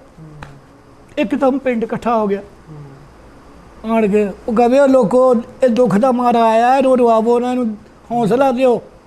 ਮਹੀਨਾ ਰਿਹਾ ਸੀਗਾ ਜੀ ਮੈਂ, ਪਤਾ ਨਹੀਂ ਸੀ ਲੱਗਦਾ ਵੀ ਰਾਤ ਕਦੋਂ ਪੈਂਦੀ ਆ ਤੇ ਦਿਨ ਕਦੋਂ ਚੜ੍ਹਦਾ। ਦੇਖੋ ਅਸੀਂ ਜਿਹੜੇ ਇੰਨੇ ਬੰਦੇ ਸੁਣਨ ਦੇ ਆ, ਕਿਸੇ ਨੂੰ ਅਸੀਂ ਤਾਂ ਹੁਣ ਢੋਲ ਲਾ ਲਓ, ਅਸੀਂ ਤਾਂ ਹੁਣ ਕਰਦੇ ਰਹਿੰਦੇ ਨੇ, ਕਿਸੇ ਨੂੰ ਇਸ ਦੁੱਖ ਦਾ ਅਹਿਸਾਸ ਨਹੀਂ ਹੋ ਸਕਦਾ। ਇਹ ਤਾਂ ਜਿਹੜੀ ਆਪਣੀ ਮਿੱਟੀ ਛੱਡ ਕੇ ਜਾਂਦੇ ਆ ਨਾ, ਇਹ ਤਾਂ ਉਹਨਾਂ ਨੂੰ ਪਤਾ ਵਾ ਵੀ ਇਹ ਅਸੀਂ ਕਿਵੇਂ ਛੱਡ ਕੇ ਆਏ, ਅਤੇ ਜਦੋਂ ਫਿਰ ਦੁਬਾਰਾ ਇੰਨੇ ਸਾਲਾਂ ਬਾਅਦ ਉੱਥੇ ਜਾਣਾ ਤੇ ਉਹ ਬੜੀ ਵੱਡੀ ਇੱਕ ਗੱਲ ਹੁੰਦੀ। ਜਿਵੇਂ ਉਹ ਗੱਲ ਕਰਦੇ ਤੇ ਕੁਛ ਵੀ ਨਹੀਂ, ਇਹਦੇ ਬਾਬਾ ਜੀ ਜਿਵੇਂ ਕਰਦੇ ਆ ਨਾ, ਇਹ ਇਵੇਂ ਹੀ ਹੁੰਦਾ ਵਾ। ਅੱਖਾਂ 'ਚ ਮੰਜੂ ਤੇ ਆ ਹੀ ਜਾਂਦੇ ਆ ਵੀ ਜਦੋਂ ਇੰਨੀ ਦੇਰ ਬਾਅਦ ਆਪਣਾ। ਨਹੀਂ ਜੀ, ਇੱਕ ਚੀਜ਼ ਹੋਰ ਆ ਨਾਸਰ ਸਾਹਿਬ, ਉਹ ਜਿਹੜੀ ਉਹਨਾਂ ਦੀ ਮੁਹੱਬਤ ਸੀ ਉਹ ਇੰਜੂ ਕਢਾਉਂਦੀ ਆ। ਇੱਕ ਵਾਰੀ ਤੁਹਾਨੂੰ ਮੈਂ ਕਹਿੰਦਾ, ਮੈਂ ਕਿੱਦਾਂ ਬੋਲਦਾ ਓਏ, ਤੁਸੀਂ ਦੂਸਰੀ ਵਾਰੀ ਮੇਰੇ ਵੱਲੋਂ ਮੂੰਹ ਨਹੀਂ ਕਰਨਾ। ਉਹਨਾਂ ਦਾ ਪਿਆਰ ਹੀ ਇੱਦਾਂ ਦਾ, ਸਾਡਾ ਸਾਰਿਆਂ ਦਾ ਪਿੰਡ ਦੇ ਵਸਦਿਆਂ ਦਾ। ਕਿਸੇ ਦੇ ਮੁੰਡੇ ਨੂੰ ਮਤਲਬ ਕਿ ਨਹੀਂ, ਕਿਸੇ ਦੀ ਜ਼ਰੂਰਤ ਨਹੀਂ ਸੀ। ਸਵਾਰੀ ਤੇ ਲੰਘ ਜੇ, ਸਾਡੇ ਇੱਕ ਸਰਦਾਰ ਪਿੰਡ ਦੇ ਵਿੱਚ ਦੀ ਲੰਘਣ ਲੱਗਾ ਘੋੜੀ 'ਤੇ ਚੜ੍ਹ ਕੇ, ਤੇਰੇ ਰਿਹਾ ਇੱਕ ਜਵਾਨ ਮੁੰਡਾ ਸਰਦਾਰ, ਉਹਨੇ ਕਿਹਾ ਉਹ ਗੱਲ ਸੁਣ, ਖਬਰ ਆ ਤੂੰ ਕਿਹੜੇ ਘਰ ਦਾ ਮਤਲਬ ਕੁੱਤਾ, ਤੈਨੂੰ ਕਿਹਨ ਕਿਹਾ ਸੀ ਪਿੰਡ ਦੇ ਵਿੱਚ ਦੀ ਲੰਘ ਘੋੜੀ ਦੇ, ਇੱਥੋਂ ਤੇ ਸਾਡੇ ਪਿੰਡ ਦੇ ਵਿੱਚ ਪਰਹੇਜ਼ ਸੀ। ਇਹ ਵੀ ਉਹ ਹੁੰਦੇ ਵੀ ਘੋੜੀ ਤੇ ਪਿੰਡ ਦੇ ਵਿੱਚੋਂ ਦੀ ਲੰਘ ਕੇ ਜਾਣਾ ਨਾ, ਵੀ ਉਹ ਘੋੜੀ ਉੱਚੀ ਹੁੰਦੀ ਨਾ ਤੇ ਘਰਾਂ ਦੇ ਝਾਤੀਆਂ ਪੈਂਦੀਆਂ। ਨਹੀਂ ਹੁਣ ਗੱਲ ਸੁਣਦੇ, ਇੱਜ਼ਤ ਦਾ ਵੀ ਸਵਾਲ ਸੀ। ਅੱਛਾ, ਜਿਹਦੇ ਵਿੱਚ ਸਾਨੂੰ ਜਨਾਬ ਉਹਨਾਂ ਨੇ ਕਿਹਾ ਤੁਹਾਨੂੰ ਅਸੀਂ ਜਾਣ ਨਹੀਂ ਦੇਣਾ। ਮੇਰੇ ਬਾਪ ਨੂੰ ਅੱਲਾ ਜੰਨਤ ਨਸੀਬ ਕਰੇ, ਉਹਨੇ ਕਿਹਾ ਸਰਦਾਰ ਜੀ ਇੱਕ ਵੰਡ ਬਣ ਗਈ ਆ, ਸਾਡਾ ਇੱਥੇ ਹੋਰ ਸਬੱਬ ਕੋਈ ਨਹੀਂ, ਸਾਡਾ ਥੋੜ੍ਹਾ ਜਿਹਾ ਜ਼ਿਮੀਦਾਰਾ ਵੀ ਸੀ ਤੇ ਅਸੀਂ ਜਿੱਧਰ ਹੋਰ ਦੁਨੀਆ ਜਾਊ ਅਸੀਂ ਵੀ ਚੱਲ ਜਾਂਗੇ। ਸਾਡੇ ਕੋਲ 10-11 ਪਸ਼ੂ ਸੀ। ਅਸੀਂ ਉਹ ਜਿਹੜਾ ਬੰਦਾ ਲੇਰ ਮਾਰ ਕੇ ਕਹਿੰਦਾ ਸੀ ਲੋਕੋ ਜਿਹਨੂੰ ਮੈਂ ਉਡੀਕਦਾ ਅੱਜ ਉਹ ਆ ਗਏ, ਉਹਦੇ ਘਰ ਸਭ ਛੱਡ ਕੇ ਆਏ ਸੀ ਅਸੀਂ। ਜਾਨਵਰ ਜਿਹਨੂੰ ਉਹਨਾਂ ਦੇ ਆ। ਹਾਂ ਹਾਂਜੀ, ਮੇਰੀਆਂ ਭਰਜਾਈਆਂ ਦੇ ਸੰਦੂਕ ਸੀ ਐਸ ਮਕਾਨ ਦੇ ਵਿੱਚ ਮਸਾਂ ਟਿਕਣ, ਏਡੇ ਉੱਚੇ ਸੀ, ਪਲੰਗ, ਉਹ ਸਭ ਕੁਛ ਉਹਨਾਂ ਦੇ ਸਿੱਟੇ, ਸਾਰਾ ਕੁਝ ਛੱਡ, ਸਭ ਕੁਛ। ਫਿਰ ਜਨਾਬ ਉਹਨਾਂ ਜਿਸ ਵੇਲੇ ਦੇਖਿਆ ਵੀ ਨਹੀਂ ਗੱਲ ਬਣਦੀ, ਫਿਰ ਉਹਨਾਂ ਨੇ ਸਾਡੇ 'ਤੇ ਬਹੁਤ ਵੱਡਾ ਅਹਿਸਾਨ ਆਪਣੇ ਗੱਡੇ ਜੋੜੇ, ਗੱਡਿਆਂ 'ਤੇ ਜੋੜ ਕੇ ਜਨਾਬ ਸਾਡੇ ਸਮਾਨ ਜਿੰਨਾ ਕਿ ਅਸੀਂ ਉਹਨਾਂ ਨੂੰ ਕਿਹਾ ਲਿਆ ਸਕਦੇ ਲਿਆ, ਉਹ ਖਾਣ ਪੀਣ ਜੋਗਾ ਮਤਲਬ ਤੇ ਲੈ ਕੇ ਤੇ ਲੱਦ ਕੇ ਤੇ ਉਹ ਸਾਨੂੰ ਗੱਡਿਆਂ 'ਤੇ ਛੱਡਣ ਆਏ। ਜਿਸ ਵੇਲੇ ਛੱਡਣ ਆਏ ਤੇ ਇਹ ਜਿਹੜਾ ਹੈਗਾ ਇੱਧਰਲਾ ਪਾਸਾ, ਇੱਧਰਲੇ ਪਾਸਿਓਂ 8-9 ਪਿੰਡਾਂ ਦਾ ਜਥਾ ਆਇਆ। ਇਹ ਤੁਸੀਂ ਦੱਸਦੇ ਜੇ 47 ਦੀ ਗੱਲ ਦਾ? ਹਾਂਜੀ 47 ਦੀ। ਠੀਕ ਹੈ, ਉਹ ਸੱਦਣ ਤੁਹਾਨੂੰ ਉਹ ਹੀ ਆਇਆ ਸੀ ਬੰਦਾ ਜਿਹਦੇ ਘਰ ਸਮਾਨ ਸੀ? ਹਾਂਜੀ ਠੀਕ ਹੈ। ਉਹ ਬਲਕਿ ਪੂਰਾ ਪਿੰਡ, ਪੂਰਾ ਪਿੰਡ ਹੀ ਛੱਡਣਾ ਹੈ ਵੀ? ਹਾਂਜੀ, ਤੇ ਨਾਲੇ ਉਹ ਰੋਣ ਵੀ ਇੰਨੇ ਚਿਰ ਦੀ ਬਣੀ ਆ, ਅੰਗਰੇਜ਼ ਨੇ ਸਾਡਾ ਬੇੜਾ ਗਰਕ ਕਰਦਾ। ਅੰਗਰੇਜ਼ ਨੂੰ ਗਾਲਾਂ ਕੱਢਦੇ ਸੀ ਵੀ ਅੰਗਰੇਜ਼ ਇਹ ਵੰਡ ਨਾ ਪਾਉਂਦਾ ਤਾਂ ਅਸੀਂ ਜ਼ਿੰਦਗੀ ਲਈ ਕਦੇ ਵੀ ਨਹੀਂ ਸੀ ਵਿਛੜਦੇ। ਅੱਛਾ, ਫਿਰ ਜਦੋਂ ਅੱਛਾ ਜੇ ਜਥਾ ਇੱਧਰੋਂ ਆਇਆ ਤੇ ਉਹ ਸਾਡੇ ਪਿੰਡ ਦੇ ਜਿਹੜੇ ਬੰਦੇ ਸੀ ਨਾ ਜੀ, ਲੜਾਕੇ ਬਹੁਤ ਸੀ। ਜਿਸ ਵੇਲੇ ਬਾਹਰਲੇ ਕਿਸੇ ਬੰਦੇ ਨਾਲ ਲੜਨਾ, ਤੇਰਾ ਮੇਰਾ ਸਿਰ ਵੱਢਵਾਂ ਵੀ ਪੈਰ ਆ, ਮੈਂ ਤੇਰੇ ਨਾਲ ਜੁਟਣਾ ਤੇ ਉਹਦਾ ਮੁਕਾਬਲਾ ਕਰਨਾ। ਉਹ ਜਨਾਬ ਸਾਡੀਆਂ ਜਿਹੜੀਆਂ ਜਵਾਨਾਂ ਭੈਣਾਂ ਧੀਆਂ ਸੀਗੀਆਂ, ਉਹਨਾਂ ਨੇ ਗੱਡਿਆਂ ਦੀ ਐਸ ਸਾਈਡ ਤੇ ਕਰਕੇ ਤੇ ਜਿਹੜੇ ਸੀਗੇ ਤੁਹਾਡੇ ਵਰਗੇ ਮੁੰਡੇ 8-10 ਉਹਨਾਂ ਕੋਲ ਬਰਛੀਆਂ ਫੜਾ ਕੇ ਤੇ ਉਹਨਾਂ ਨੇ ਗੱਡਿਆਂ ਦੇ ਇੱਧਰਲੇ ਪਾਸੇ ਕਰ ਦਿੱਤੇ ਤੇ 3 ਬੰਦੇ ਗਏ ਉਹਨਾਂ ਨੂੰ। ਉਹਨਾਂ ਨੇ ਕਿਹਾ ਜਾ ਕੇ ਸਰਦਾਰ ਜੀ ਸਾਹਿਬ ਸਤਿ ਸ੍ਰੀ ਅਕਾਲ। ਉਹਨਾਂ ਨੇ ਅੱਗੋਂ ਉਹਨੂੰ ਪੁੱਠਾ ਜਵਾਬ ਦਿੱਤਾ। ਉਹਨਾਂ ਨੇ ਕਿਹਾ ਉਹ ਤੁਹਾਡੇ ਹੀ ਲੱਗਦੇ ਆ, ਸਾਡੇ ਨਹੀਂ, ਸਾਡੇ ਤਾਂ ਭਰਾ ਆ, ਜੇ ਨਜ਼ਾਰਾ ਦੇਖਣਾ ਤਾਂ ਗਾਂਹ ਹੋ ਕੇ ਦੇਖ ਲਓ। ਇਹ ਜੀ ਉੱਥੇ ਇੰਨੀਆਂ ਗੱਲਾਂ ਕਰਦੇ ਤੇ ਉਸ ਵੇਲੇ ਇੱਕ ਅੰਗਰੇਜ਼ ਨਾਗਾ ਸਾਹਿਬ ਉਹਨੂੰ ਕਹਿੰਦੇ ਸੀ, ਉਹ ਕਾਰ ਤੇ ਫਿਰਦਾ ਹੁੰਦਾ ਸੀ ਕੈਂਪਾਂ ਦੀ ਖਬਰ ਆਪਣੀ ਖੈਰ ਖੁਆਈ ਵਾਸਤੇ।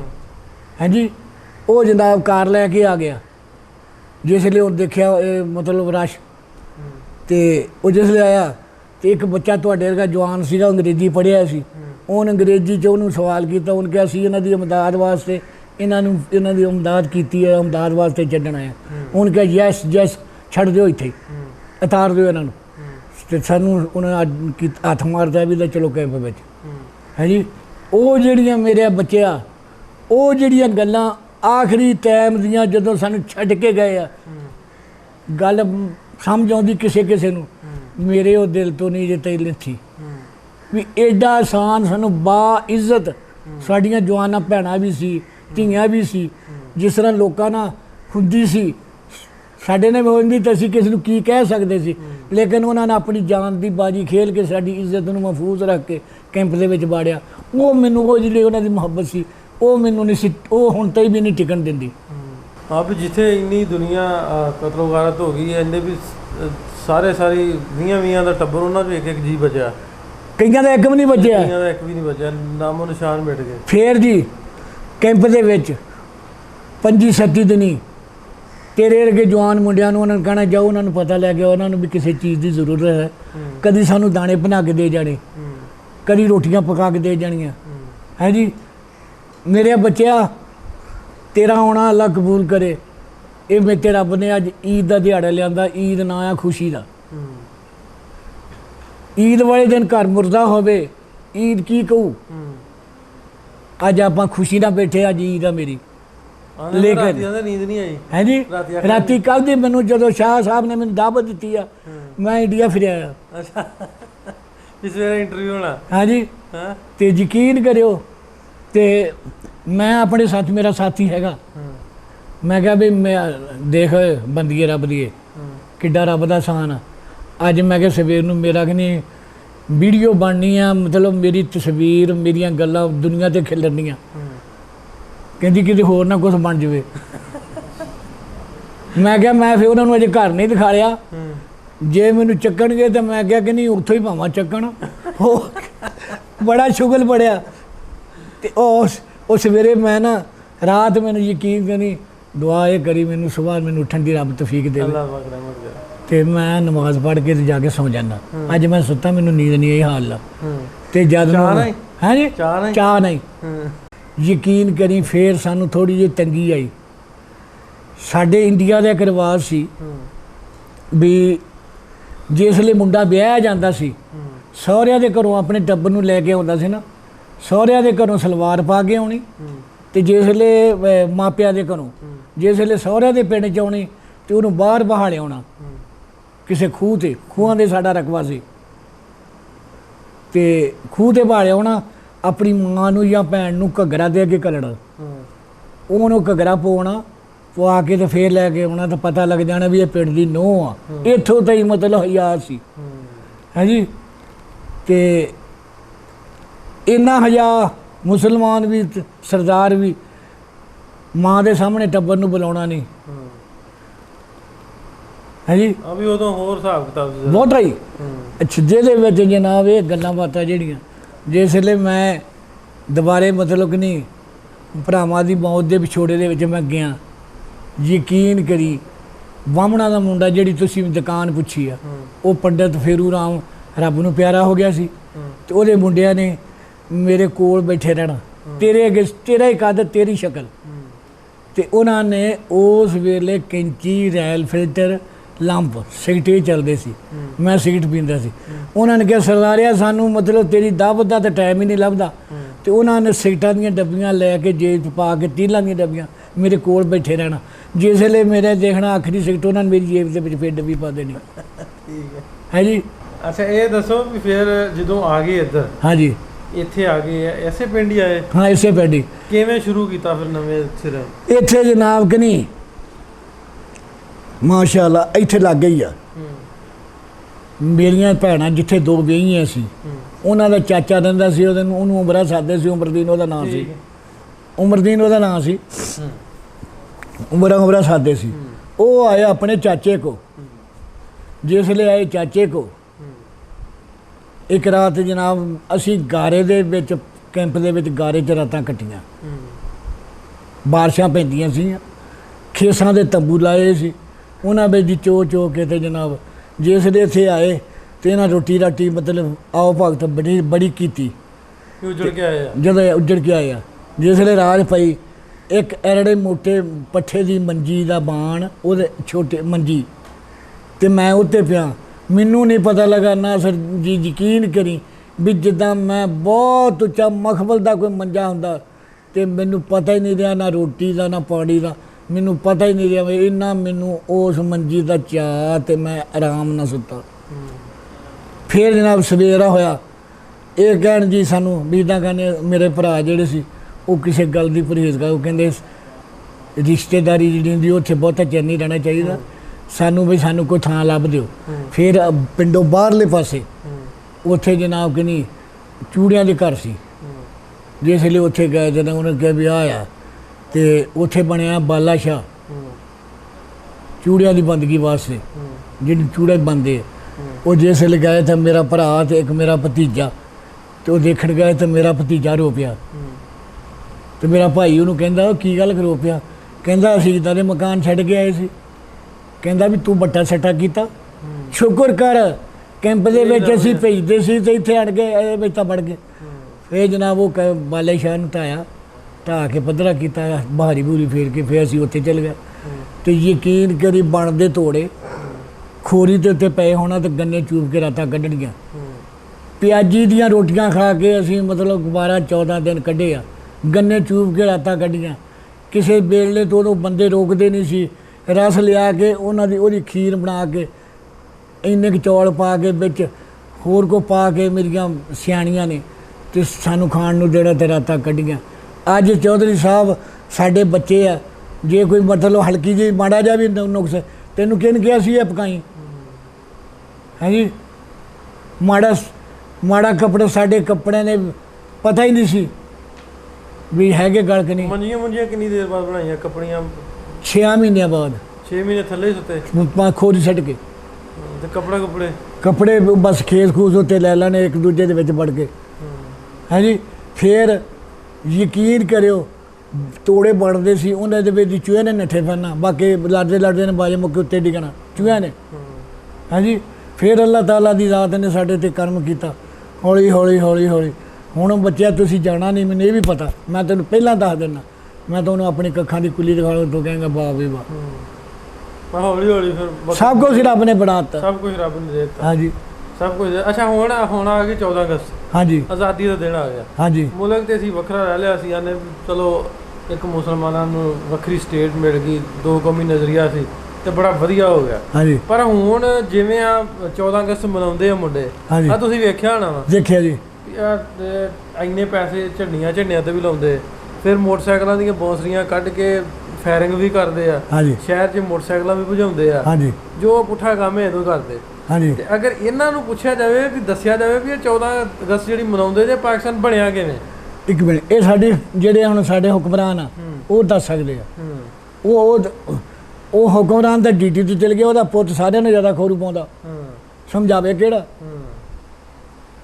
ਨਹੀਂ ਇਹ ਕਿਵੇਂ ਬਣਿਆ ਪਾਕਿਸਤਾਨ ਕੀ ਦੱਸ ਇਹਦਾ ਗੱਲ ਸੁਣੋ ਜੀ ਇਹ ਪਾਕਿਸਤਾਨ ਇਸ ਲਈ ਨਹੀਂ ਸੀ ਬਣਿਆ ਵੀ ਫੈਰਗਾ ਕਰੋ ਤੇ ਝੰਡੀਆਂ ਜਲਾਓ ਤੇ ਇਹ ਤਾਂ ਸੀ ਵੀ ਮਤਲਬ ਚੇਤਾ ਰਵੇ ਵੀ ਅਸੀਂ ਆਹ ਦੁੱਖ ਤਕਲੀਫ ਨਾਲ ਆਏ ਆ ਇੱਦਾਂ ਇਹ ਬਣਿਆ ਤੇ ਅਸੀਂ ਅੱਲਾ ਦਾ ਸ਼ੁਕਰ ਕਰੀਏ ਵੀ ਸਾਨੂੰ ਵੱਖਰਾ ਮੁਲਕ ਲੱਭ ਗਿਆ ਤੇ ਇਹ ਹਰ ਸ਼ੈ ਆਪਣੀ ਮਰਜ਼ੀ ਨਾਲ ਅਸੀਂ ਆਉਂਦੇ ਹੁੰਦੇ ਆ ਵੀ ਅਸੀਂ ਇਹ ਕਰਦੇ ਆ ਜਿਹੜੀ ਵੀਡੀਓਜ਼ ਬਣਾਉਂਦੇ ਆ ਚਲੋ ਪਿਆਰ ਮੁਹੱਬਤ ਦੀ ਸਾਂਝ ਤੇ ਵਧੇ ਬਾਕੀ ਇਹ ਵੀ ਸਾਨੂੰ ਪਾਕਿਸਤਾਨ ਮੁਲਕ ਆਜ਼ਾਦ ਮਿਲਿਆ ਅਸੀਂ ਬੜੇ ਖੁਸ਼ ਆ ਉਹਦੇ ਵਿੱਚ ਪੰਜਾਬੀ ਜਿਵੇਂ 11 ਕਰੋੜ ਵਸਦੇ ਆ ਬੜੇ ਵਧੀਆ ਵਸਦੇ ਆ ਬਿਹਤਰੀਨ ਵਸਦੇ ਆ ਪਰ ਲੇਕਿਨ ਇਹ ਗੱਲ ਆ ਵੀ ਮੈਂ ਨਾ ਵੀ ਇਹ ਉਹ ਲੋਕ ਨੇ, ਉਹ ਤੁਹਾਡੇ ਵਰਗੇ ਲੋਕ ਜਿਹੜੇ ਨੇ, ਤੁਹਾਡੇ ਤੋਂ ਵੱਡੇ ਜਿਹੜੇ ਸਨ ਤੁਹਾਡੇ, ਉਹਨਾਂ ਨੇ ਕਿੰਨੀਆਂ ਕੁਰਬਾਨੀਆਂ ਦਿੱਤੀਆਂ, ਕਿੰਨੀਆਂ ਜਾਨਾਂ ਕੁਰਬਾਨ ਕੀਤੀਆਂ। ਕਿਉਂ ਇਹਨਾਂ ਲੋਕਾਂ ਨੂੰ ਇਹਨਾਂ ਦਿਨਾਂ ਤੇ ਆ ਕੇ ਕੀਤਾ ਜਾਵੇ, ਇਹਨਾਂ ਦੀ ਹੌਸਲਾ ਅਫਜ਼ਾਈ ਕੀਤੀ ਜਾਵੇ।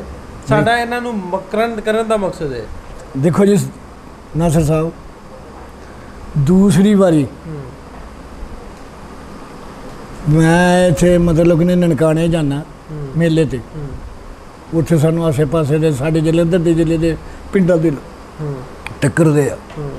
ਜਿਸ ਵੇਲੇ ਪੁੱਛੀ ਦਾ ਤੁਹਾਡੇ ਅੰਬਰਸਰੀਏ ਵੀ ਟੱਕਰਦੇ ਆ। ਅੱਛਾ, ਜਿਸ ਵੇਲੇ ਉਹ ਜਲੰਧਰ ਦੇ ਟੱਕਰੇ, ਸਰਦਾਰ ਜੀ ਕਿਹੜਾ ਪਿੰਡ ਸੀ? ਫਲਾਣਾ ਪਿੰਡ। ਬਾਪੂ ਜੀ ਤੇਰਾ ਕਿਹੜਾ ਪਿੰਡ ਸੀ? ਮੇਰਾ ਜੀ ਪਿੰਡ ਫਲਾਣਾ ਸੀ। ਗੱਲਾਂ ਬਾਤਾਂ ਕਰਦੇ ਰਹੇ ਤੇ ਇੱਕ ਜਵਾਨ ਮੇਰੀ ਭੈਣ ਪਿੱਛੇ ਖੜੀ ਸੀ, ਬੰਦਿਆਂ ਚੋਂ ਨਿਕਲ ਕੇ ਅੱਗੇ ਆ ਗਈ। ਕਹਿੰਦੀ ਬਾਪੂ ਜੀ ਵੀਰ ਪਿੰਡ ਦੀ ਨਿਸ਼ਾਨੀ ਦਿਓ। ਕੀ ਨਿਸ਼ਾਨੀ ਆ? ਮੈਂ ਕਿਹਾ ਜੀ ਸਾਡੇ ਪਿੰਡ ਨੂੰ, ਵੀਰ ਪਿੰਡ ਨੂੰ ਸਾਹਮਣਾ ਅਕਬਰ ਬਾਦਸ਼ਾਹ ਦੇ ਜ਼ਮਾਨੇ ਦਾ ਮਨਾਰਾ। ਉਹਨੇ ਕਿਹਾ ਬਿਲਕੁਲ ਠੀਕ। ਦੂਸਰੀ ਨਿਸ਼ਾਨੀ ਮੈਂ ਕਿਹਾ ਨਕੋਦਰੋਂ ਜਰਨੈਲੀ ਸੜਕ ਦਿੱਲੀ ਤੱਕ ਜਾਂਦੀ ਸੀ, ਇੱਥੋਂ ਜਾਣੀ ਨੂਰ ਮਹਿਲ। ਨੂਰ ਮਹਿਲ ਮੈਂ ਕਿਹਾ ਅਕਬਰ ਬਾਦਸ਼ਾਹ ਦੇ ਜ਼ਮਾਨੇ ਦੇ ਮਕਬਰੇ ਬਣੇ ਸੀ। ਅੱਛਾ, ਹੋਰ ਨਿਸ਼ਾਨੀ ਮੈਂ ਕਿਹਾ ਇਸ ਜਰਨੈਲੀ ਸੜਕ 'ਤੇ ਨਕੋਦਰ ਨੂੰ ਆਈਏ, ਰਾਹ ਦੇ ਵਿੱਚ ਗੱਡੀ ਦਾ ਫਾਟਕ। ਹੋਰ ਨਿਸ਼ਾਨੀ ਮੈਂ ਕਿਹਾ ਅਗਲੇ ਪਾਸੇ ਜਾ ਕੇ ਇੱਕ ਖੂਹੀ ਸੀ ਜਿੱਥੋਂ ਮੁਸਾਫਰ ਪਾਣੀ ਪੀਂਦੇ ਸੀਗੇ, ਨਕੋਦਰ ਨੂੰ ਆਈਏ ਤੇ ਖੱਬੇ ਹੱਥ। ਹੋਰ ਨਿਸ਼ਾਨੀ ਮੈਂ ਕਿਹਾ ਇੱਧਰਲੇ ਪਾਸੇ ਇੱਕ ਰਾਹ ਆਉਂਦਾ ਸੀ, ਰਾਈਆਂ ਦਾ ਪਿੰਡ ਸੀ ਮੀਰਪੁਰ, ਉਹਦੇ ਸੀ ਕਾਨੇ। ਕਹਿੰਦੀ ਬਿਲਕੁਲ ਠੀਕ ਆ। ਹੋਰ ਨਿਸ਼ਾਨੀ ਮੈਂ ਕਿਹਾ ਉਸ ਕਾਨਿਆਂ ਨੂੰ ਸਾਹਮਣਾ ਇੱਧਰਲੇ ਪਾਸੇ ਨੂੰ ਸਾਡਾ ਰਕਬਾ ਸੀ ਛੇਕ ਨਾਲਾ। ਕਹਿੰਦੀ ਮੇਰੀ ਬੇਬੇ ਹੈਗੀ ਆ? ਮੈਂ ਕਿਹਾ ਹਾਂ। ਮੇਰੇ ਵੀਰੇ? ਮੈਂ ਕਿਹਾ ਹਾਂ। ਭੈਣਾਂ ਮੇਰੀਆਂ ਹੈਗੀਆਂ? ਤੇ ਤੇਰਾ ਸਫ਼ਰ ਇੱਥੋਂ ਕਿੰਨਾ ਆ? ਮੈਂ ਕਿਹਾ 2.5-3 ਘੰਟੇ ਲੱਗਦੇ ਆ। ਕਹਿੰਦੀ ਆਹ ਲੈ, ਪਤਾ ਨਹੀਂ 300 ਰੁਪਈਏ ਤੱਕ 500 ਜੇਨ 'ਚ ਨਹੀਂ ਗੱਲ।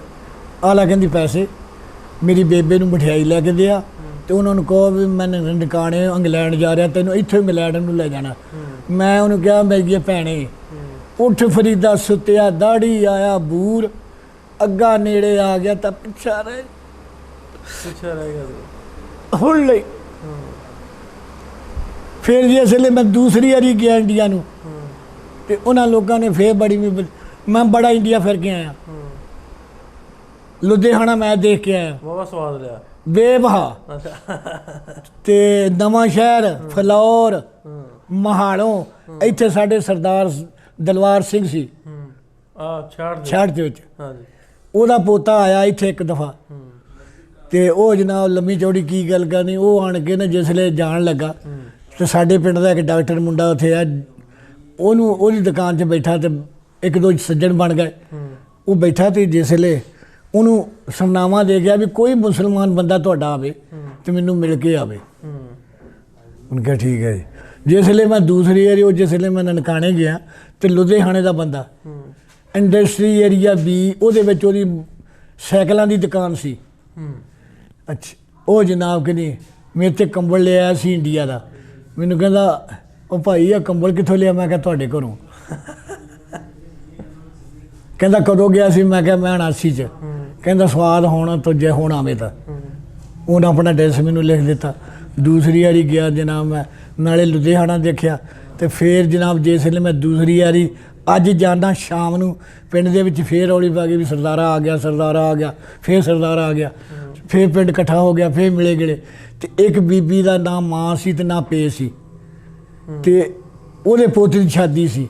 ਉਹ ਜਨਾਬ ਆ ਉਹਨੂੰ ਪਤਾ ਲੱਗਾ, ਆਣ ਕੇ ਮੇਰੇ ਗਲ ਨਾਲ ਚਿੰਬੜ ਕੇ ਕਹਿੰਦੀ ਵੇ ਵੀਰਾ ਜੰਮ ਕੇ ਦਿਖਾ ਦਿੱਤਾ, ਤੇਰੇ ਭਾਣਜੇ ਦੀ ਸ਼ਾਦੀ ਆ, ਤੂੰ ਉਹਦੇ ਨਾਲ ਮਾਮਾ ਬਣ ਕੇ ਜਾਣਾ। ਅੱਛਾ, ਉਹ ਜਨਾਬ ਕਿ ਨਹੀਂ ਫਿਰ ਪਰਾਂ ਸੀਗਾ ਬਰਾਮ ਪਿੰਡ, ਆ ਸਾਡੇ 56 ਦੇ ਵਿੱਚ ਉੱਥੇ ਦੇ ਮਹਿਰ ਬਰਾਦਰੀ ਦੇ ਬੰਦੇ 56 'ਚ ਬੈਠੇ ਆ। ਉਹ ਜਨਾਬ ਮੈਨੂੰ ਫਿਰ ਬਰਾਮ ਆਪਣੇ ਪੁੱਤ ਦੀ ਜੱਜ ਨਾਲ ਲਗਾਈ। ਜਿਸ ਵੇਲੇ ਲੈ ਗਈ ਉਹਨਾਂ ਦਾ ਜਿਹੜਾ ਕੁੜੀ ਦਾ ਮਾਮਾ ਸੀਗਾ ਤੇ ਮੈਨੂੰ ਬੱਚੇ ਦਾ ਮਾਮਾ ਬਣਾ ਕੇ ਤੇ ਸਾਡੀ ਮਿਲਣੀ ਕਰਾ ਕੇ ਬਾਅਦ ਉਹਨਾਂ ਜੋ ਕੁਛ ਮੇਰੇ ਸਿਰ 'ਤੇ ਰੱਖਿਆ ਤੇ ਇਹਨਾਂ ਨੇ ਵੀ ਰੱਖਿਆ ਕਰਾ ਕੇ ਜਨਾਬ ਜਿਸ ਵੇਲੇ ਅਸੀਂ ਫਾਰਗ ਹੋਏ ਤੇ ਉੱਥੇ ਮੈਂ ਮੁੰਡਿਆਂ ਨੂੰ ਬਾਹਰ ਲੈ ਕੇ ਫਿਰ ਉਹਨਾਂ ਨੇ ਮੇਰੇ 'ਤੇ ਇਹ ਹਰ ਚੀਜ਼ ਦਾ ਮੇਰੇ 'ਤੇ ਉਹ ਪਹਿਰਾ ਦਿੰਦੇ ਸੀ। ਉਹਨਾਂ ਨੇ ਮੈਨੂੰ ਜੰਜ ਦੇ ਵਿੱਚ ਬਹਿ ਕੇ ਰੋਟੀ ਖਾਣ ਨਹੀਂ ਦਿੱਤੀ। ਉਹਨਾਂ ਨੇ ਕਿਹਾ ਮੁਸਲਮਾਨ ਆ, ਇਹਨੂੰ ਅਲੱਗਾ ਦੇਣੀ ਰੋਟੀ। ਸ਼ਾਇਦ ਐਸੀ ਕੋਈ ਤੁਹਾਡੀ ਚੀਜ਼ ਪਕਾਈ ਹੋਵੇ। ਹਾਂਜੀ ਲੈਦਾ ਖਵਾਈ ਰੋਟੀ। ਇਹ ਲੈਦਾ ਰੋਟੀ ਸਿਰਫ ਮਠਿਆਈ ਮਠੂਈ ਬਸ। ਅੱਛਾ ਹੁਣ ਇਹ ਦੱਸੋ ਵੀ ਅਸੀਂ ਯਾਰ ਪੁੱਛਦੇ ਹੁੰਦੇ ਵੀ 70-71 ਸਾਲ ਹੋ ਗਏ ਆ, ਪਹਿਲੋਂ ਤੁਸੀਂ ਦੱਸਿਆ ਬੜੇ ਵਧੀਆ ਮਾਹੌਲ ਸੀ, ਬੜੀ ਸਾਂਝ ਸੀ, ਪਿਆਰ ਸੀ, ਮੁਹੱਬਤ ਸੀ, ਚਲੋ ਦੋ ਵੱਖਰੇ ਮੁਲਕ ਬਣ ਗਏ, ਦੋ ਬਾਰਡਰ ਵੱਜ ਗਏ। ਹੁਣ 70-71 ਸਾਲਾਂ ਤੋਂ ਇਹ ਸੁਣਦੇ ਆਏ ਵੀ ਉਹ ਸਾਡੇ ਦੁਸ਼ਮਣ ਤੇ ਅਸੀਂ ਉਹਨਾਂ ਦੇ ਦੁਸ਼ਮਣ, ਲੜਾਈਆਂ ਝਗੜੇ ਚੱਲਦੇ ਰਹਿੰਦੇ।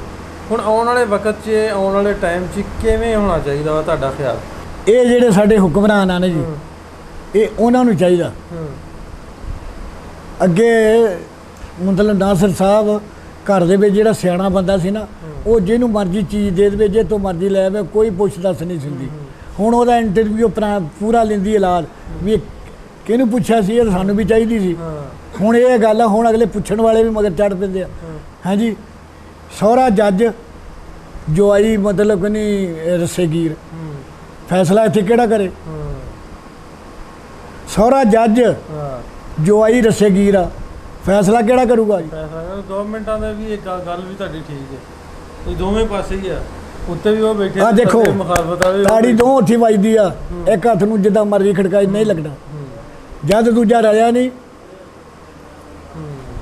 ਤੇ ਗੱਲਬਾਤ ਕੀਤੀ ਬਜ਼ੁਰਗਾਂ ਦੇ ਨਾਲ, ਤੇ ਇਹਨਾਂ ਕੋਲ ਪੁੱਛੀ ਸਾਰੀ ਕਹਾਣੀ, ਤੇ ਬੜੀ ਵਧੀਆ ਇਹਨਾਂ ਗੱਲਬਾਤ ਦੱਸੀ। ਦੋ ਵਾਰੀ ਹੋ ਕੇ ਵੀ ਆਇਆ, ਉਹਨਾਂ ਹਾਲਾਤਾਂ ਦੇ ਵੀ ਝਾਤੀ ਪਾਈ, ਨਾਲ ਸਾਨੂੰ ਵੀ ਇਮੋਸ਼ਨਲ ਕੀਤਾ। ਤੇ ਹੋਪਫੁਲੀ ਇਸ ਤਰ੍ਹਾਂ ਦੀ ਵੀਡੀਓ, ਇਸ ਤਰ੍ਹਾਂ ਦੇ ਬਜ਼ੁਰਗਾਂ ਨਾਲ ਮਿਲ ਕੇ ਇਹਨਾਂ ਦੇ ਖਿਆਲਾਤ, ਇਹਨਾਂ ਦੇ ਜਿਹੜੀਆਂ ਆਪ ਬੀਤੀਆਂ, ਇਹਨਾਂ ਦੀਆਂ ਸਟੋਰੀਜ਼ ਜਿਹੜੀਆਂ ਤੁਹਾਡੇ ਰੂਬਰੂ ਲੈ ਕੇ ਆਉਂਦੇ ਰਹਾਂਗੇ। ਅਗਰ ਤੁਸੀਂ ਸਮਝਦੇ ਹੋ ਕਿ ਇਸ ਤਰ੍ਹਾਂ ਦੀ ਕੋਈ ਸਟੋਰੀ ਜਾਂ ਵੀਡੀਓ ਜਾਂ ਬਜ਼ੁਰਗ ਐਸੇ ਤੁਹਾਡੇ ਕੋਲ ਹੋਰ ਨੇ, ਜਿਹੜਾ ਇਸ ਗੁਲਦਸਤੇ ਦਾ, ਜਿਹੜਾ ਅਸੀਂ ਗੁਲਦਸਤਾ ਬਣਾ ਰਹੇ ਇਹਨਾਂ ਵੀਡੀਓਜ਼ ਦਾ, ਇਹਨਾਂ ਬਜ਼ੁਰਗਾਂ ਦਾ, ਉਹਦਾ ਹਿੱਸਾ ਬਣ ਸਕਦੇ ਹੋ, ਕਿ ਐਸਾ ਫੁੱਲ ਤੁਹਾਡੇ ਕੋਲ ਹੈ, ਤਾਂ ਸਾਡਾ ਸਕਰੀਨ 'ਤੇ ਨੰਬਰ ਚੱਲਦਾ, ਸਾਨੂੰ ਜ਼ਰੂਰ ਕੰਟੈਕਟ ਕਰੋ। ਅਸੀਂ ਕੋਸ਼ਿਸ਼ ਕਰਾਂਗੇ ਕਿ ਹਰ ਜਗ੍ਹਾ ਜਾ ਕੇ ਪਹੁੰਚ ਕੇ ਜਿੰਨਾ ਕਰ ਸਕਦੇ ਹਾਂ। ਮੈਂ ਅੱਗੇ ਵੀ ਅਸੀਂ ਗੱਲ ਕਰਦੇ ਹਾਂ ਕਿ ਇਹਨਾਂ ਵੀਡੀਓਜ਼ ਕਰਨ ਦਾ ਮਕਸਦ ਇੱਕ ਦੂਜੇ ਨਾਲ ਨਫ਼ਰਤ ਫੈਲਾਉਣਾ ਨਹੀਂ, ਇਹਨਾਂ ਦੀਆਂ ਕਹਾਣੀਆਂ, ਇਹਨਾਂ ਦੀਆਂ ਸਟੋਰੀਆਂ ਤੇ ਸਾਡੇ ਤੱਕ ਰੱਖਣਾ। ਇਹਦਾ ਮਕਸਦ ਇਹ ਕਿ ਇੱਕ ਦੂਜੇ ਦੇ ਦਰਦ ਨੂੰ ਸਮਝ ਸਕਣ, ਦੁੱਖ ਨੂੰ ਸਮਝ ਸਕਣ, ਜੋ ਇਹਨਾਂ ਭੋਗੇ, ਤੇ ਆਉਣ ਵਾਲੇ ਟਾਈਮ ਪਿਆਰ ਮੁਹੱਬਤ ਤੇ ਅਮਨ ਦੇ ਨਾਲ ਆਪਾਂ ਬੇਸ਼ੱਕ ਇੱਕ ਗੁਆਂਢੀ ਮੁਲਕ ਅੱਗੇ ਵੀ ਅਸੀਂ ਗੱਲ ਕਰਦੇ ਹਾਂ ਕਿ ਅਸੀਂ ਦੋ ਮੁਲਕ ਬਣ ਗਏ ਤੇ ਅਸੀਂ ਆਪੋ ਆਪਣੀ ਥਾਂ ਰਹੀਏ, ਲੇਕਿਨ ਪਿਆਰ ਮੁਹੱਬਤ ਤੇ ਅਮਨ ਦੇ ਨਾਲ ਰਹੀਏ। ਤੇ ਇਸੇ ਤਰ੍ਹਾਂ ਹੀ ਹੁਣ ਸਾਡੇ ਨਵੇਂ ਪ੍ਰਾਈਮ ਮਿਨਿਸਟਰ ਸਾਹਿਬ ਆ ਰਹੇ ਨੇ, ਇਮਰਾਨ ਖਾਨ, ਉਹਨਾਂ ਨੇ ਪਹਿਲੀ ਸਪੀਚ ਜਿਹੜੀ ਕੀਤੀ ਆ ਕਿ ਅਸੀਂ ਚਾਹੁੰਦੇ ਹਾਂ ਕਿ ਆਪਣੇ ਗੁਆਂਢੀ ਮੁਲਕਾਂ ਦੇ ਨਾਲ ਜਿਹੜੇ ਅੱਛੇ ਤਾਲੁਕਾਤ ਕੀਤੇ ਜਾਣ, ਤੇ ਮਿਲ ਬਹਿ ਕੇ ਸਾਰੇ ਮਸਲਿਆਂ ਦਾ ਹੱਲ ਕੀਤਾ ਜਾਵੇ। ਇਸੇ ਤਰ੍ਹਾਂ ਹੀ ਕਸ਼ਮੀਰ ਦੇ ਮਸਲੇ 'ਤੇ ਵੀ ਇੱਕ ਟੇਬਲ 'ਤੇ ਬੈਠ ਕੇ ਗੱਲਬਾਤ ਦੇ ਨਾਲ ਉਹਦਾ ਹੱਲ ਕੀਤਾ ਜਾਵੇ। ਤੇ ਉਮੀਦ ਕਰਦੇ ਹਾਂ ਕਿ ਆਉਣ ਵਾਲੀ ਗਵਰਨਮੈਂਟ ਦੇ ਆਪਣੀਆਂ ਇਹਨਾਂ ਕੋਸ਼ਿਸ਼ਾਂ ਦੇ ਨਾਲ ਆਉਣ ਵਾਲੇ ਟਾਈਮ ਦੇ ਵਿੱਚ ਹਾਲਾਤ ਵਧੀਆ ਤੋਂ ਵਧੀਆ ਹੋਣਗੇ, ਮੇਲ ਪਿਆਰ ਮੁਹੱਬਤ ਵਧੇਗਾ ਇੱਕ ਦੂਜੇ ਨਾਲ। ਤੇ ਅਗਲੇ ਪ੍ਰੋਗਰਾਮ ਤੱਕ ਨਾਸਰ ਢਿੱਲੋਂ ਤੇ ਪੰਜਾਬੀ ਲਹਿਰ ਦੀ ਸਾਰੀ ਟੀਮ ਇਜਾਜ਼ਤ ਦਿਓ, ਮਿਲਦੇ ਹਾਂ ਫਿਰ।